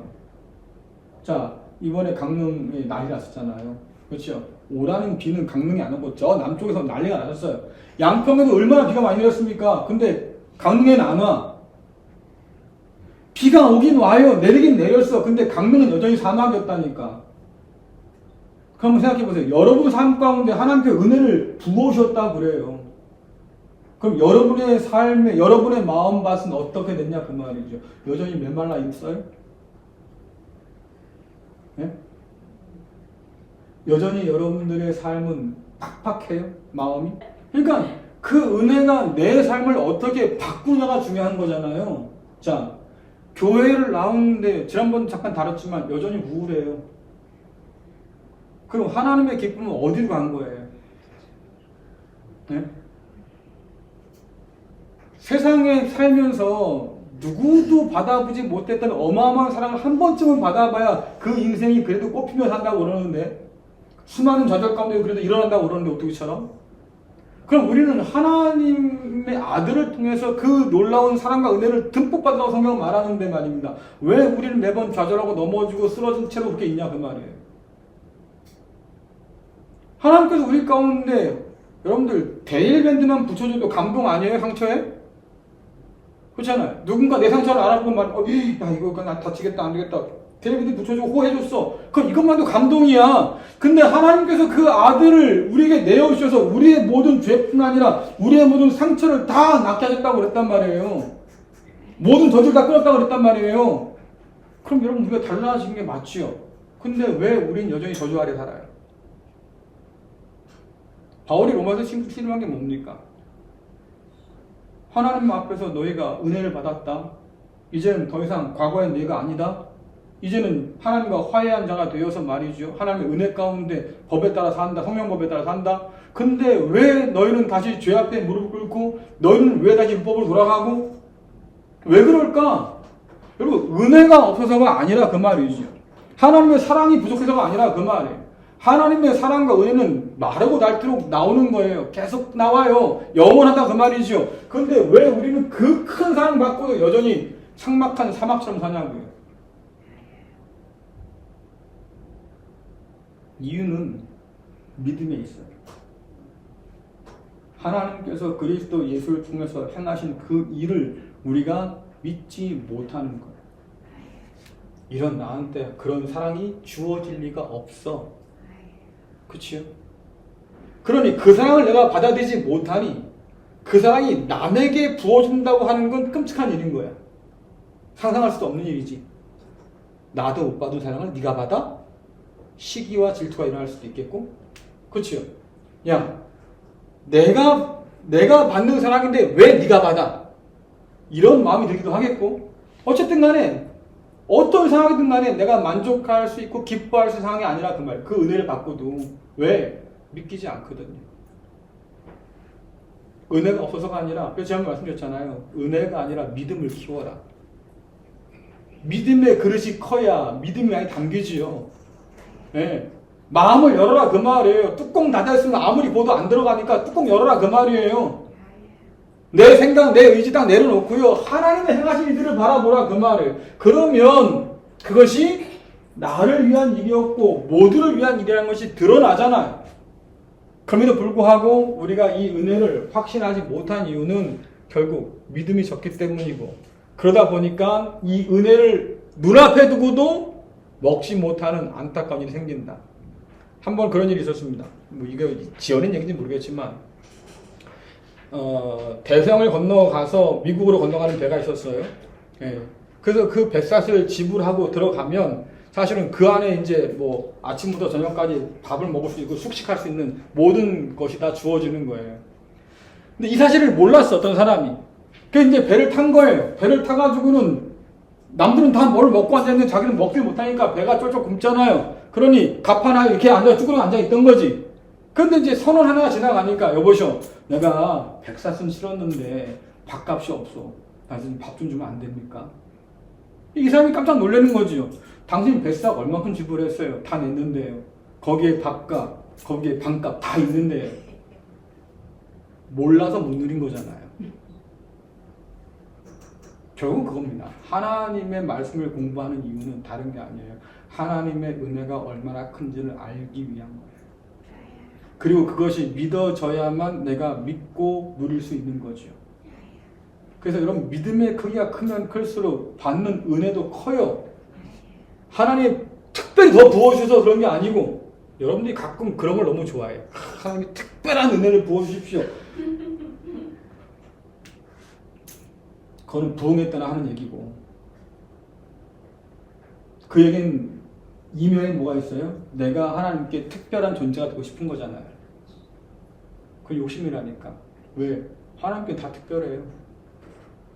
특별히 여러분만 특별히 여기서 여러분께 더 부어주려고 하는 게 아니라요. 다 부어줬어요. 그러니 믿음을 가진 사람들은 그 은혜를 누리는데 믿음이 크면 클수록 하나님을 신뢰하면 신뢰할수록 하나님께서 주시는 그 모든 은혜를 맛볼 수 있다 그 말이에요. 그래서 여러분들 베푸신 긍휼과 은혜 안에서 우리의 삶이 꽃피고 열매 맺어야 될 텐데 여전히 그냥 그러고 있다고 하면 문제인 거죠. 우리를 먼저 택하신 분도 하나님이에요. 우리를 먼저 사랑하신 분도 하나님이에요. 범죄한 우리에게 손을 먼저 내밀어 주신 분도 하나님이에요. 우리가 화해해 달라고 하나님 나랑 같은 편 먹자고 그렇게 졸라서 한 게 아니라 하나님이 우리를 찾아오셔서 손 먼저 내밀어 주셔서 하나님께서 우리와 화해하기를 원하신 거예요. 그러니 그 사랑이 변치 않겠지요. 다만 그 사랑 앞에서 오늘 우리가 어떤 태도로 반응하냐가 중요한데 하나님의 은혜를 마음껏 누리고 싶으시더랑 믿음을 키우세요. 하나님을 더 신뢰할수록 더 많은 은혜를 맛볼 수 있을 거예요. 자, 세 번째 보겠습니다. 그리스도인은 타인을 용서하는 데까지 나아가야 한다. 아까 말씀드린 겁니다. 받았으면 베풀어라 이런 얘기 있죠. 자, 마태복음 보면 그 종이 나가서 자기에게 100데나리온 이거 하루 품삯입니다. 빚진 동료 한 사람을 만나 붙들어 목을 잡고 이르되 빚을 갚으라 하매. 자, 자기는 1만 달란트를 빚져놓고 나서는 말입니다. 그것을 탕감받고 나가는 길이에요. 은혜를 받고 나가는 길이에요. 그 얼마나 기분 좋겠어. 갚을 수 없는 1만 달란트를 다 탕감받았으니까 이게 기분이 날아갈 텐데, 그렇죠? 그러면 그런 일을 당했으면 기분 좋으니까 한턱 쏴야지. 그렇죠? 그런데 가다 보니까 빚진 동료를 만났어요. 뭐라 그럽니까? 아우, 내가 지금 만나도 나도 탕감 받았어. 자네 내가 안 받을게. 내가 받은 일 너무 커서 괜찮아. 그냥 신경 쓰지 마. 이름 딱 좋았을 뻔했는데, 야, 이씨, 안 갚을 거야? 딱 그랬다고. 목을 잡고 이르되. 언제? 은혜를 받고 나오는 중에. 그 큰 사랑을 받고 나오는 중에. 자, 이게 끔찍한 일인 거지요. 자, 1만 달란트 대 100데나리온은 60만 분의 1이에요. 60만 대 1. 이건 갚을 수 없다는 전제가 있는 거죠. 아까 계산해보면 몇 조요? 6조라고요. 그걸 뭘로 갚겠어요? 비교할 수 없는 은혜를 받았다. 그러니까 1만 달란트라고 하는 것은 결국 갚을 수 없다고 하는 전제를 가지고 있는 거죠. 아까 말씀드린 것처럼 하나님께 대한 그 죄는 우리가 스스로 씻을 수가 없는 거다라고 하는 거예요. 그걸 보여주는 건데, 자, 그 동료가 빚진 동료가 엎드려 간구합니다. 나에게 참아 주십시오. 갚겠습니다. 자, 시간 좀 주면 돼요. 그렇죠? 100데나리온 갚을 수 있어요. 근데 이 사람은 시간도 안 줘. 허락하지 않는다. 참아주면, 시간만 주면 내가 이래서 갚을게요. 인정하고, 그렇게 하겠다고 했음에도 불구하고 허락하지 않았어요. 똑같은 상황이잖아. 1만 달러를 빚졌습니다. 갚아라. 못 갚습니다. 잘 용서해 주십시오. 여러분 시간을 주십시오. 그때 하나님께서는 바로 됐어. 탕감해 주셨는데도 불구하고 이 사람은 그럴 시간을 주지 않아요. 허락하지 않습니다. 그가 빚을 갚도록 옥에 가두었다. 심지어. 그럼 여러분 잘 보세요. 이게 미련한 짓인데. 옥에 가두면 돈을 갚을 수 있어요? 못 갚아요? 일을 해야 갚지요. 근데 결국 이렇게 된다고 하면 그의 가족들이 어쨌든 돈을 갚으려고 할 거 아니에요. 그렇죠? 그러니까 이 사람은 가족을 볼모로 잡아서 돈을 갚으려고 하는 그런 계획까지 이 짧은 순간에 세운 사람이다. 자, 그러면 우리는 자신에게 잘못한 사람에게 어떤 방식으로 용서가 아니라 복수합니까예요? 어떤 방식으로 복수하죠? 복수를 해본 적이 없어서요. 자, 어떤 방식으로 복수하나요? 소소한 방식으로. 소소한 방식으로. 그리고 그냥 지나칠 수. 몰랐어. 미안해. 발을 꼭 밟고 나서는 어머나 발이 있었네. 미안해. 이거 소소한 복수예요, 여러분들. 그렇죠? 드러내놓고 하지 못하더라도 소소하게 복수할 수 있다. 또 어떤 방식이 있어요? 우리가 어떤 방식으로 복수하죠? 아니에요. 복수하지 않아요. 네, 감사합니다. 저도 권사님 좀 그랬으면 좋겠어요. 네. 투명 연습하죠. 철저하게 무시하는 거예요. 그렇죠? 넌 내게 없는 사람이야. 피해 다니지 않는 이상 만나게 되면 투명 연습하는 거죠. 완전하게 무시하는 거예요. 네, 우린 그렇게라도 복수하지 않으면 못 견디는 사람. 또 어떻게 복수합니까? 똑같이. 똑같이 해줘요. 또 다른 사람들에게 험담하죠.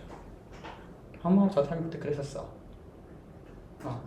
너도 조심해. 너도 당할지도 몰라. 그 사람이 모든 관계를 다 끊어놓으려고 하기도 하고. 우린 이렇게 복수하는데 생각보다 능해요. 그것도 들키지 않을 만큼 그렇게 아주 교묘하게 하는데 능하다. 자, 그래서 여러분들 이런 표현 쓰잖아요. 그렇죠? 예, 개구리가 올챙이적 생각하지 못한다. 이게 무슨 뜻이에요? 내가 용서함 받은 것을 어떻게 해요? 기억하지 못한다. 자, 개구리가 올챙이적 생각하지 못한다. 비슷한 속담이 몇 가지 있어요. 뭐가 있을까요? 여자분들이 많으신데 알 것 같은데. 며느리가 늙어서 시어미가 됐다. 그렇게 시집살이 해놓고는 그대로 대물을 해주죠. 나 때는 다 했어. 이런 생각을 가지고 그렇게. 근데 며느리에게 왜 복수해요? 네? 시어머니가 당신한테 그런 건데 왜 그걸 며느리한테 이어주냐고. 왜? 그분은 이미 없거든. 복수할 대상이 없어. 그러니 며느리한테 약한 자에게 쏟아붓는 거 비겁한 거죠. 아까 그러잖아요. 그 자기 동료 100대 내면 빚을 졌는데 목을 잡고는 안 갚을 거야? 그대로 고스란히 복수해 주는 거죠. 자, 그런 장면. 다시 말하면 이전에 내가 누구였는지를 몰랐다. 그러니까 이런 일도 가능해진다라고 하는 거예요. 자, 어쨌든 간에 동료들이 이것을 보고 몹시 딱하게 되었어요. 그래서 주인에게 가서 다 얘기했습니다. 아마 그 사람이 말이죠. 주인께 만달한테나 그렇게 용서감 다 탕감받고 나서는 말입니다. 불쌍한 사람 100데나리온을 못 갚았다고 하는 것은 정말 가난한 사람의 뜻이잖아요. 가난한 사람인데 그렇게 그냥 못살게 굴었다고. 그러니까 주인이 이제 그를 불렀어요. 악한 종아. 그 전까지는 악하단 말 안 했습니다.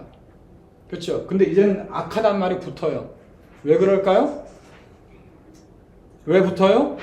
은혜를 기억하지 못하니까 악한 거예요.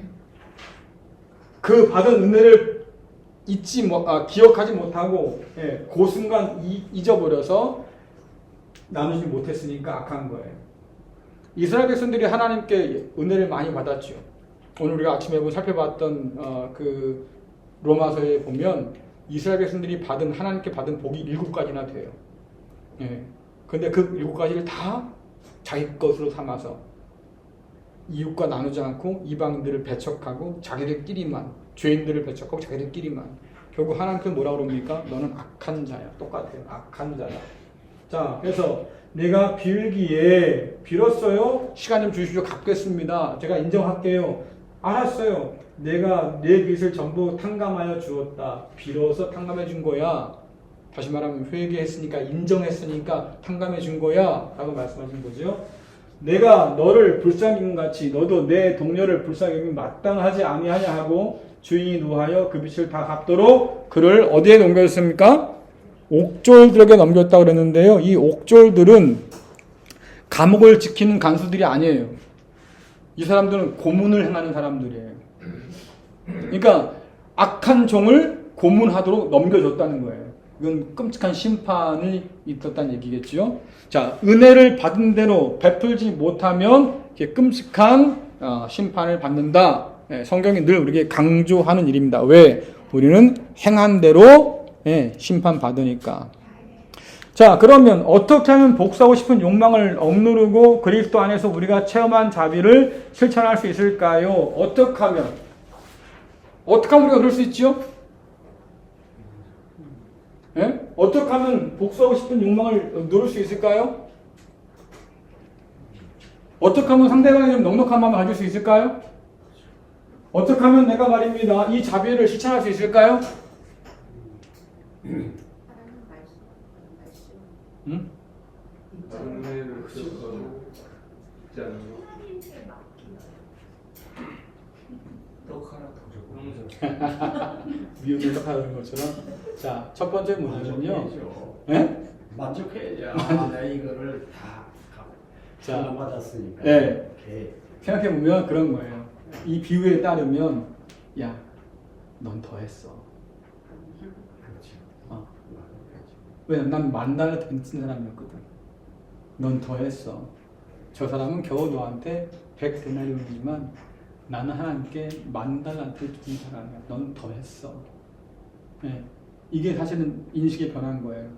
아까 말씀드렸잖아요. 사람에게 지은 죄와 하나님에게 지은 죄 같은 무죄라고 해도 하나님께 지은 게 더 크다고 그랬잖아요.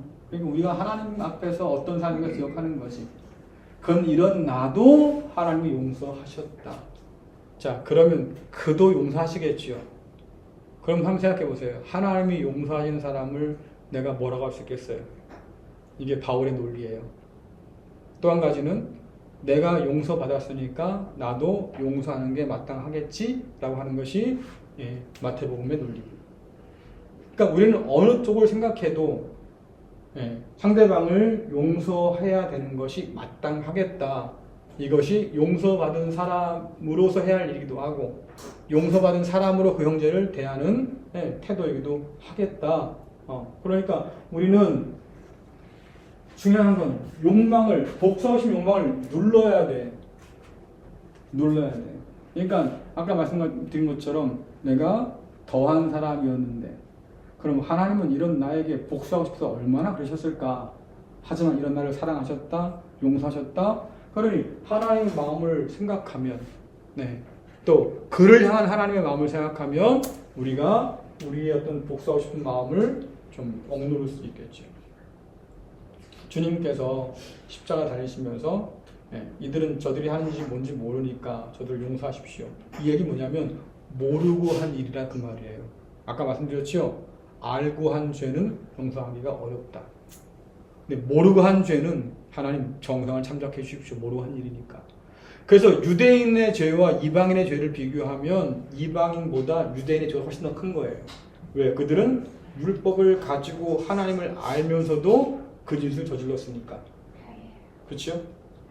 그래서 이방인들, 그래서 하박국에 보면 하나님께서 바벨론을 통해서 이스라엘 유다를 심판하시는데 하박국이 이해가 안 되는 거예요. 아니 저 사람들은 이방인이고 우리보다 악한 사람들인데 어떻게 우리를 심판합니까? 근데 하나님 입장에서 볼 때는 너희는 율법을 가지고 나를 섬기지 않고 우상 섬기는 사람들이니까 더 못된 놈들이야. 이방 사람들이 하나님 모르니까 우상 섬기 당연하겠지. 그 사람들이 너희와 비교하면 더 나아. 왜? 너는 나를 알면서도 모독한 자들이니까. 그러니까 결국 하나님 앞에서 우리가 자신을 돌아볼 때는 야 어떻게 하나님이 이런 나를 용서하셨을까? 그래서 한 번쯤 더 생각해보고 내가 받은 은혜를 나누는 것이 그만큼 중요하겠다라고 하는 거예요. 그래서 너희가 각각 마음으로부터 형제를 용서하지 아니하면 나의 하늘 아버지께서도 너희에게 이와 같이 하실 것이다. 우리가 용서해야만, 다시 말하면 용서받은 사람으로서 용서해야만 하나님께서 그런 우리를 더 긍휼하게 여겨주신다 그 말이겠지요. 우리가 받은 대로 행하지 않는다고 하면 결국 그것은 하나님의 뜻을 거스르는 일이어서 하나님의 은혜가 흘러 들어가지 못하도록 막는 자가 될 뿐이다. 그래서 여러분들 이것을 주께서 뭐라고 가르치셨냐면 우리가 우리에게 죄 지은 자를 사하여 준 것 같이 우리 죄를 사하여 주옵소서. 용서받은 사람이니까 용서하게 하시고 우리가 다른 일을 용서했으니까 또 우리를 용서해 주십시오. 이런 의미거든요. 우리가 그렇게 용서하지 않는다고 하면 하나님께서는 우리에 대해서 우리 죄를 용서하지 않을 거다. 다 갚을 때까지. 왜 그랬을까요? 은혜를 은혜로 알지 못했으니 마찬가지로 이렇게 당한다 그 말이에요. 자, 그러면 용서하되 마음으로부터 용서하라는 예수님의 권고에서 어떤 도전을 받습니까? 어떻게 마음으로 용서해라. 이게 무슨 말이겠어요? 아까 이거 그러셨는데 용서하면 다시는 기억하지 않는 것. 맞아요. 예, 맞아요. 마음으로 용서한다고 항상 앙금을 남겨주지 않는다는 거예요. 너 그랬었지? 한번 두고 보자. 이번엔 참을게. 약간 이런 거. 이거는 다시 또 다른 뭔가 일어날 때는 더 크게 일어날 수 있는 거니까. 그래서 이런 부분들은 조금 더 내려놓으면 좋겠다. 진심으로 용서해 주어라. 기억하지 않고 용서해 주어라. 이런 얘기예요. 그래서 결국은 7번만이 아니라 7번씩 70번. 이 얘기는 뭐냐면 내 삶 가운데서 용서가 삶이 되게 해라. 뭐 이런 얘기겠죠. 그런데 여러분들이 이해하셔야 될 것이 뭐냐면 그럼 누구를 용서해야 됩니까? 라고 하는 거잖아요. 전제가 필요한 거예요. 여기서. 자, 우리가 힘들어한 이유는 뭐냐면 저건 나한테 사과도 안 하고 뻔뻔하게 저렇게 군데 내가 저걸 어떻게 용서할 수 있을까? 그때부터 이게 내 고민인 거죠. 어떻게 저걸 용서할 수 있을까? 뭐 이러고 살아요. 근데 여러분들 하나님이 말씀하신 주님 말씀의 용서는 그런 사람들 향한 용서가 아니에요. 미안하지만. 여기서 이제 반전이 또 있는 거예요. 회개한 형제를, 이게 전제예요. 죄를 뉘우치고 회개한 형제를, 자기 죄를 깨닫고 미안한 줄 알고 그래서 자기를 낮추는 형제를 더 비참하게 하지 말아라 그 말이잖아요. 우리는 회개하지도 않고 뻔뻔한 사람들을 용서하느라고 너무 힘들어요. 그렇죠? 네. 우리가 용서하기 어려운 이유는 저 인간이 회개하지 않기 때문이야. 어떻게 보면. 내 마음이 충분하도록 그가 사과한 적도 없고요. 나 사과했잖아. 근데 왜? 네가 독점해서 못 받아들이는 거지. 성경이 용서를 하는데 너 왜 용서 못하니? 이러고 있으니까 열불이 나는 거지요. 그런 사람에 대해서 지금 용서란 말이 아니에요. 그래 여러분들이 불필요한 쓸데없는 짐을 지고 살지 말라고요. 목사가 한 번에 저도 그런 적이 있었어요. 주기도문을 제가 기도를 못 하겠더라고 한동안. 하도 못된 장로를 만나가지고 얼마나 교회를 막 그냥 난리가 났는지 도무지 용서가 안 되는 거예요. 교회 돈을 해먹고 나서도 정신을 못 차려서 계속 교회를 쥐락펴락 하려고 하고, 야 도대체 이건 어떻게 해야 되나. 교단을 옮기자고, 교회 졌으니까 이제 딴 데로 옮기자고 그런 협박이나 하지 않나. 제가 어떻게 이게 속이 어떻게 이런 인간이 있을 수 있지 교회를 두고 막 이런 생각이 들 만큼 너무 못된 사람인 거예요. 그러니까 제가 그 미움을 안고 사는데 기도가 나올 수가 없죠. 죄를 진 자를 용서해 준 것처럼 나를 용서해 주십시오 하나님 이래 되는데 나는 그놈의 인간의 죄가 용서가 안 돼. 그래서 내가 한동안 주기도문도 기도 못했어요. 남들 다 기도할 때 저는 침묵하고 있었습니다. 왜? 용서가 안 되니까. 근데 그때 당시에 제 마음에는 어떤 생각이 있었냐면 회개한 사람도 회개하는 상관없다 그 말이에요. 일단은 저 사람이 나한테 죄를 졌다면 무조건 용서해 주라. 난 이렇게만 알고 있었다 그 말이에요. 너무나 제가 무거운 짐을 지고 산 거지. 근데 말씀드렸던 것처럼 제가 예수는 아니잖아요. 내가 하나님도 아니고. 근데 성경 말씀을 제대로 보니까 회개한다고 하면 전제가. 요 말씀 바로 앞에 있는 사건들을 여러분 좀 볼 필요가 있는데요. 자, 내 형제가 바로 우리가 읽은 말씀 바로 전에 있는 말씀이에요. 내 형제가 죄를 범하거든 가서 너와 그 사람만 상대하여 권고하라. 만일 들으면 내가 내 형제를 얻은 거야. 잘못한 걸 봤어요. 자네 그러면 안 돼. 그거 하나님께 범죄하는 거야. 교회 공동체의 죄야. 하지 말아야 돼. 아 그래 미안해 내가 몰랐어. 잘못했어. 안 할게. 그러면 형제를 얻어요. 근데 말을 안 들어. 그럼 어떻게? 만일 듣지 않거든 한두 사람을 데리고 가서 두세 증인의 입으로 말마다 확증하게 하라. 그래서 말을 안 들으니까 아유 저 사람 안 되겠어. 가서 다시 한번 권면해야겠어. 그래서 몇몇 사람 같이 가서 얘기하는 거예요. 이래서 이건 안 되는 겁니다. 당신 잘못 가고 있는 거예요. 정신 차리세요. 돌아오세요. 들었으면 내가 그 사람을 잃지 않는다. 그런데 또 안 들어. 벌써 3번이잖아요. 그렇죠? 3번이잖아요. 세 번째는 어떻게 하냐면 교회에 말해서 교회 공동체의 장로들과 목회자들이 있으니까 가서 그 사람들에게 말해서 권고하게 해라. 그 다음부터는 당회가 나서는 거예요. 실적인 죄에 대해서. 그렇죠? 안 들어요? 자, 중요한 건 뭡니까? 이방인과 세리와 같이 여겨라. 이 얘기는 교회 공동체 밖에 있는 사람으로 대하라고 말해요. 저는 뻔뻔한 사람들이 교회 와서 뻔뻔하게 있는 꼴을 못 보겠어요. 회개함 없이 그냥 그렇게 고개를 빳빳이 긁는 걸 못 보겠어요. 마치 자기가 온전하고 옳은 것처럼 이야기하는 것을 좀 못 보겠어요. 근데 왜 보고 살까요, 우리가? 이게 안 되는 거죠.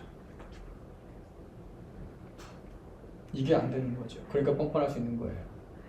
여러분들이 곁을 내어주고 아는 척하고 만나주고 밥 먹고 같이 수다 떨고 같이 교회 욕하고 그러니까 그 사람들이 회개할 줄 모르는 거예요.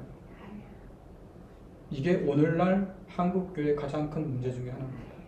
죄를 죄로 인정하지 못하고 회개하지 않는 신령들이 있는 것. 누구에게 많이 보냐면 오랫동안 교회 다닌 사람들, 지역 가운데 굉장히 뿌리를 깊게 내린 사람들. 왜? 편이 있다 그거지. 네가 그래도 교회 가면 내 편 들을 사람 있어. 그래서 회개가 안 일어나는 거예요. 왜 이런 사람들 이렇게 대할까? 어떻게 아는 사람끼리 그럴 수 있어요. 오랫동안 동네에서 알아왔는데. 근데 뭐라고 그래요? 이방인과 세리처럼 여라. 회개하지 않거든. 이게 원리예요. 교회 공동체는 무조건적으로 다 용서해줘가 아니고요. 교회 공동체 안에서 죄를 짓는 사람에 대해서 반드시 권면하게 되어 있고 그 죄를 깨우치게 만들어서 회개하도록 되어 있고 만약에 그것을 거절할 때는 이런 단계를 거쳐서 최종적으로 교회가 다루게 되어 있고 그 교회가 개입해서 말입니다. 얘기를 해도 듣지 않는다라고 하면 이방인과 세리처럼 취급해라. 이걸 다른 말로 하면 출교라고 그래요. 자, 그 다음 말씀 볼게요. 고린도전서에 나오는 말인데요. 이 고린도 교회는 워낙에 말썽이 많은 교회 아닙니까? 자, 이제 내가 너에게 쓰는 것은 만일 어떤 형제라 일컫는 자가, 다시 말하면 교회 공동체 안에 있는 사람인 거예요. 형제님, 자매님, 그러니까 그런 사람이 음행해요, 탐욕을 부려요, 우상숭배를 해요, 모욕해요, 술 취하거나 속여 빼앗아요. 자, 여러분들 이 가운데서 여러분들 나와 해당하지 않는 죄는 뭐가 있어요? 그러면 하나, 둘, 셋, 넷, 5개, 6개네. 6개 중에 5개는 나와 상관없고 1개는 상관가 있어요? 뭐 어쨌든 많이 봐줘서 그렇다 치자고요. 자, 문제는 뭐냐면 사귀지도 말고 그런 자와는 함께 먹지도 말아라. 왜 그래요? 곁을 주지 말라는 거예요. 미워해서가 아니라 네가 지금 정상이 아니야. 이것아 정신 차려. 깨닫게 하려고 돌아오게 하려고. 예? 먹지도 말아라. 밖에 있는 사람들을 판단한 것이야. 내게 무슨 상관이냐. 밖에서 뭐 저지르고 다니는 사람들이 알 게 없고 교회 공동체 안에 있는 사람들은 너희가 판단해야 되지 않겠냐? 우리는 이 판단을 뭐라고 그러냐면 정죄한다고 생각해요. 여러분들. 장로 피택을 합니다. 권사를 피택합니다. 집사를 세운다고 합니다. 그럼 여러분 뭐 해야 돼요? 올라가서 다 찍어줘야지 뭐 그냥 아는 사람인데 뭐 다 이래야 되겠냐고.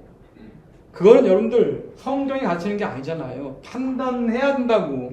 그 사람이 어떤 삶을 살아왔는지 판단해야 된다고. 이런 삶을 살고 있다고 하면 안 된다고 말해줘야 될 뿐만 아니라 야, 그런 사람과는 상대하지도 마. 함께 먹지도 마. 사귀지도 마. 이 얘기는 뭐냐면 용서를 위한 단계예요. 네가 지금 끔찍한, 너와 내가 상대할 수 없을 만큼 끔찍한 죄에 빠져 있어. 제발 정신 차려라. 그런데 정신을 못 차려. 그럼 어떻게 해요? 밖에 있는 사람들은 하나님이 심판하시려니와 이 악한 사람은 너희 중에서 내쫓으라. 이게 누구 말이라고요? 바울 말이라고요. 교회를 누구보다 사랑했던 바울이 그 교회를 너무나 사랑해서 교회를 쪼개고 망가뜨리는 그 사람에 대해서 기회를 주되 깨닫지 못하면 이방처럼 쫓아내라 그러잖아요. 전제는 뭐예요? 그래서 이 말씀의 전제는 회개한 사람은 용서해 주어라. 받아 주어라. 그가 하나님께 회개했으니 하나님이 그를 받으셨고 그러니 너도 그를 받아준 게 마땅하다. 왜? 너도 회개했으니 하나님이 받아준 사람이니까. 이게 원리예요. 은혜는 모두에게 다 주어지지만 아무나 누릴 수 있는 것은 아니다. 용서의 은혜는 한이 없지만 그러나 그 은혜를 맛보기 위해서는 아버지 앞에 무릎 꿇고 회개하는 것이 필수적이다. 교회 공동체에서 죄질 수 있지요. 넘어질 수 있고요. 사람이가 더 쳐. 사실 그것도 안 될 말이긴 하지만 사람이니까 뭐 나도 같은 사람, 여러분 같은 사람이니까 그렇게 넘어질 수 있겠다 싶으니까 그렇게 치자고. 하지만 그 죄에 대해서 아니라고 말하고 깨우칠 때는 회개하고 돌아와서 용서를 받고 누려야지. 근데 그게 아니라고 하면 주님도 그렇고 바울도 그렇고 성경의 원리는 똑같아요. 사귀지도 말고 교제하지 말고 식사하지도 말고 곁을 내지도 말고 이방인처럼 내쳐라. 교회는 그런 곳이에요. 누구나 다 받아줄 수 있지만 받아준 그 사람은 회개해야 될 사람들이고 회개할 때 용납받을 수 있는 공동체가 교회 공동체예요. 세상에서 했던 것대로 와서 그대로 하려고 하면 교회는 용납할 수가 없는 거죠. 이것이 하나님께서 세우신 교회의 원리다라고 하는 거 여러분 기억하시면 좋겠습니다. 그래서 이 말을 하니까 아까 우리가 본 것처럼 이 말씀을 하니까 듣지 않거든 뭐 이렇게 말씀하시니까 그러면 이제 말하는 거예요. 그러면 회개하는 사람은 우리가 몇 번이나 용서해 줘야 됩니까? 여러분 한 번 회개했다고 모든 죄가 다 끝난 건 아니잖아요. 왜? 우리 또 죄를 지으니까. 그렇죠? 같은 죄가 아니라 할지라도 또 다른 죄를 짓잖아요. 그러니까 결국 우리는 다 회개할 사람이고 회개해야 되는 사람이니까. 그래서 누군가 회개했을 때 내가 받아준다고 하는 의미는 뭐냐면 내가 회개했을 때는 날 받아줘야 하는 거잖아요. 공동체가. 그러니까 서로 회개해야 받아주는 거잖아요. 그래야 회개한 사람들의 모인 공동체로서의 교회가 있는 거지요. 만약에 근데 그렇지 않고 회개도 하지 않는데도 불구하고 용납된다? 이것은 죄를 그냥 두고 보는 일인 거예요. 죄를 다루는 방식은 많습니다. 가장 중요한 건 그래서 권면이에요. 권면이 통하지 않고 그만큼 마음이 굳어진 사람이라고 하면 그 다음에는 더 그 이상의 징계가 필요하겠죠. 교회 공동체에서 어떤 때는 수찬 정지라고 해서 성찬에 참여하지 못하도록 하는 제도가 있어요. 교회 다니면 다 성찬하는 거 아닙니까? 아니에요. 요즘에는 뭐 교회 오는 사람들 차별하지 말자고 다 준다는 교회도 있는데 그건 성찬을 무시한 일입니다. 그게 아니에요. 성찬을 받는 사람은 반드시 자기 죄를 깨끗이 회개한 사람이다. 그래서 그런 사람들만 성찬을 누릴 수 있고 주님의 살과 피를 받을 수 있다고 하는 거예요. 그러니까 결국 뭐예요? 주님의 용서를 받아들이고 내가 주 앞에서 나의 죄를 회개했을 때 비로소 우리가 서로를 받아줄 수 있는 그런 공동체가 되는 거지. 그러지 않고 그냥 놔두면 그것은 죄를 용납하는 일이고 교회를 더럽히는 일이고 심지어 나중에 하면요 교회가 분열되는 일이기도 하겠다.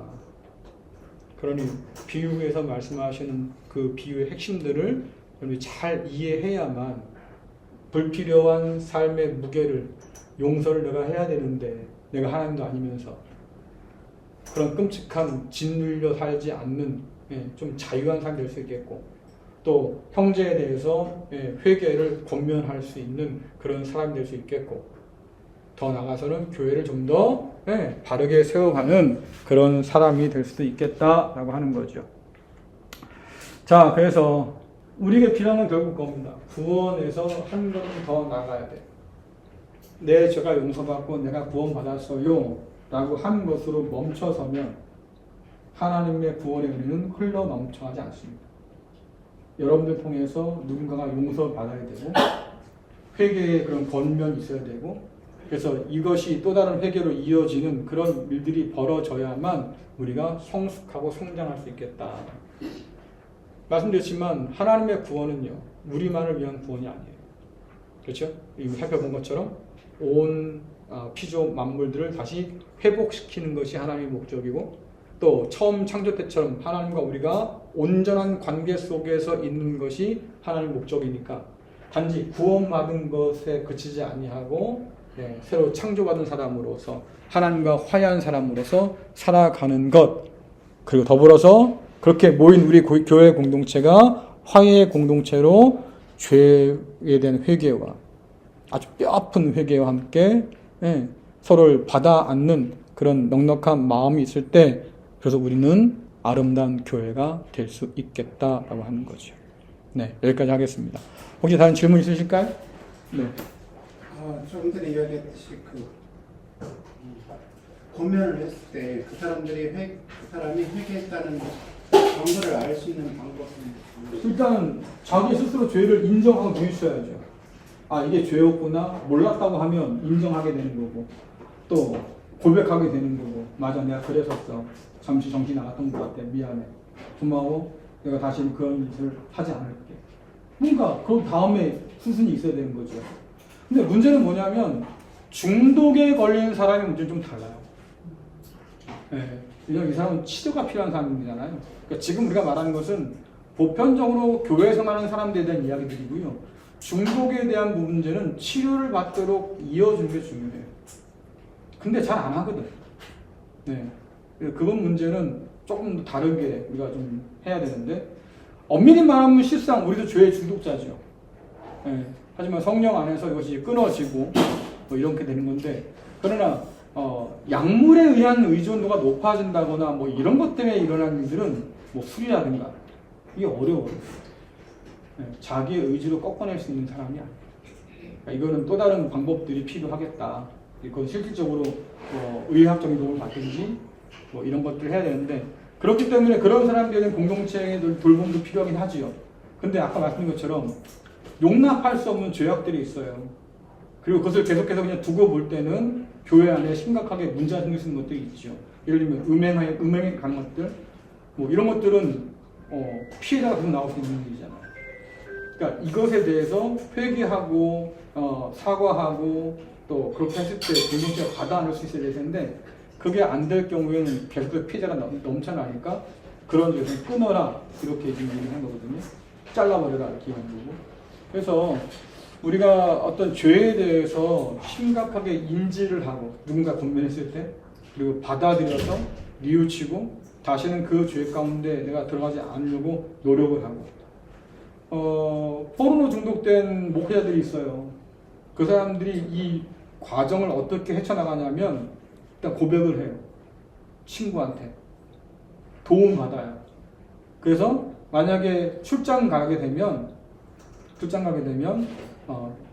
통화를 하고 사진을 찍어 보내요. 내가 지금 여기 왔어. 나를 위해 기도해줘. 혼자 있는 공간이잖아요. 그러니까 나를 위해 기도해줘 부탁을 하고 프런트에 전화해서 TV를 끊어주세요. 뭐 이런 것들을 다 주문을 해요. 그러니까 그렇게 실질적으로 뭔가 노력할 수 있도록 도와줄 지침들도 사실 필요한 거예요, 교회 공동체가. 근데 이제 그런 게 우리나라는 마련되는 게 거의 없죠. 왜냐면 우리는 그냥 두고 보고 마니까. 뭐 지인 생긴 거 지가 하고 있지. 그러다가 이제 죄가 드러나면 네가 어떻게 그럴 수 있어? 그러고 이제 쫓아내는 거죠. 그게 일반화된 방식이에요. 근데 이것이 성숙한 방식은 아니다. 그래서 우리가 조금 더 죄를 성숙하게 다루는 방법도 필요하겠다라는 생각을 하게 되죠. 네. 또 다른 질문 있으실까요? 네. 없으시면 여기서 마치고 다음 주에 3과 들어갑니다. 기도하겠습니다. 은혜로우신 하나님 아버지, 하나님의 말씀을 통해서 우리가 깨달을 것이 무엇인지 다시 한번 깊이 생각하게 하시고, 또 우리에게 무엇보다 먼저 허락하신 용서의 은혜를 우리가 받았으니 용서받은 사람답게 살아가는 은혜가 있도록 인도하여 주옵소서. 특별히 교회 공동체가 죄를 용납하지 않도록 하시고, 뿐만 아니라 그 죄 지은 자가 회개하였을 경우에 주께로 돌아온 길을 막지 않도록 인도하여 주시고, 우리도 하나님께 용서받은 사람으로서 그를 용서하며 받아 안는 성숙한 믿음의 공동체가 되도록 인도하여 주옵소서. 예수님의 이름으로 기도드리옵나이다. 아멘.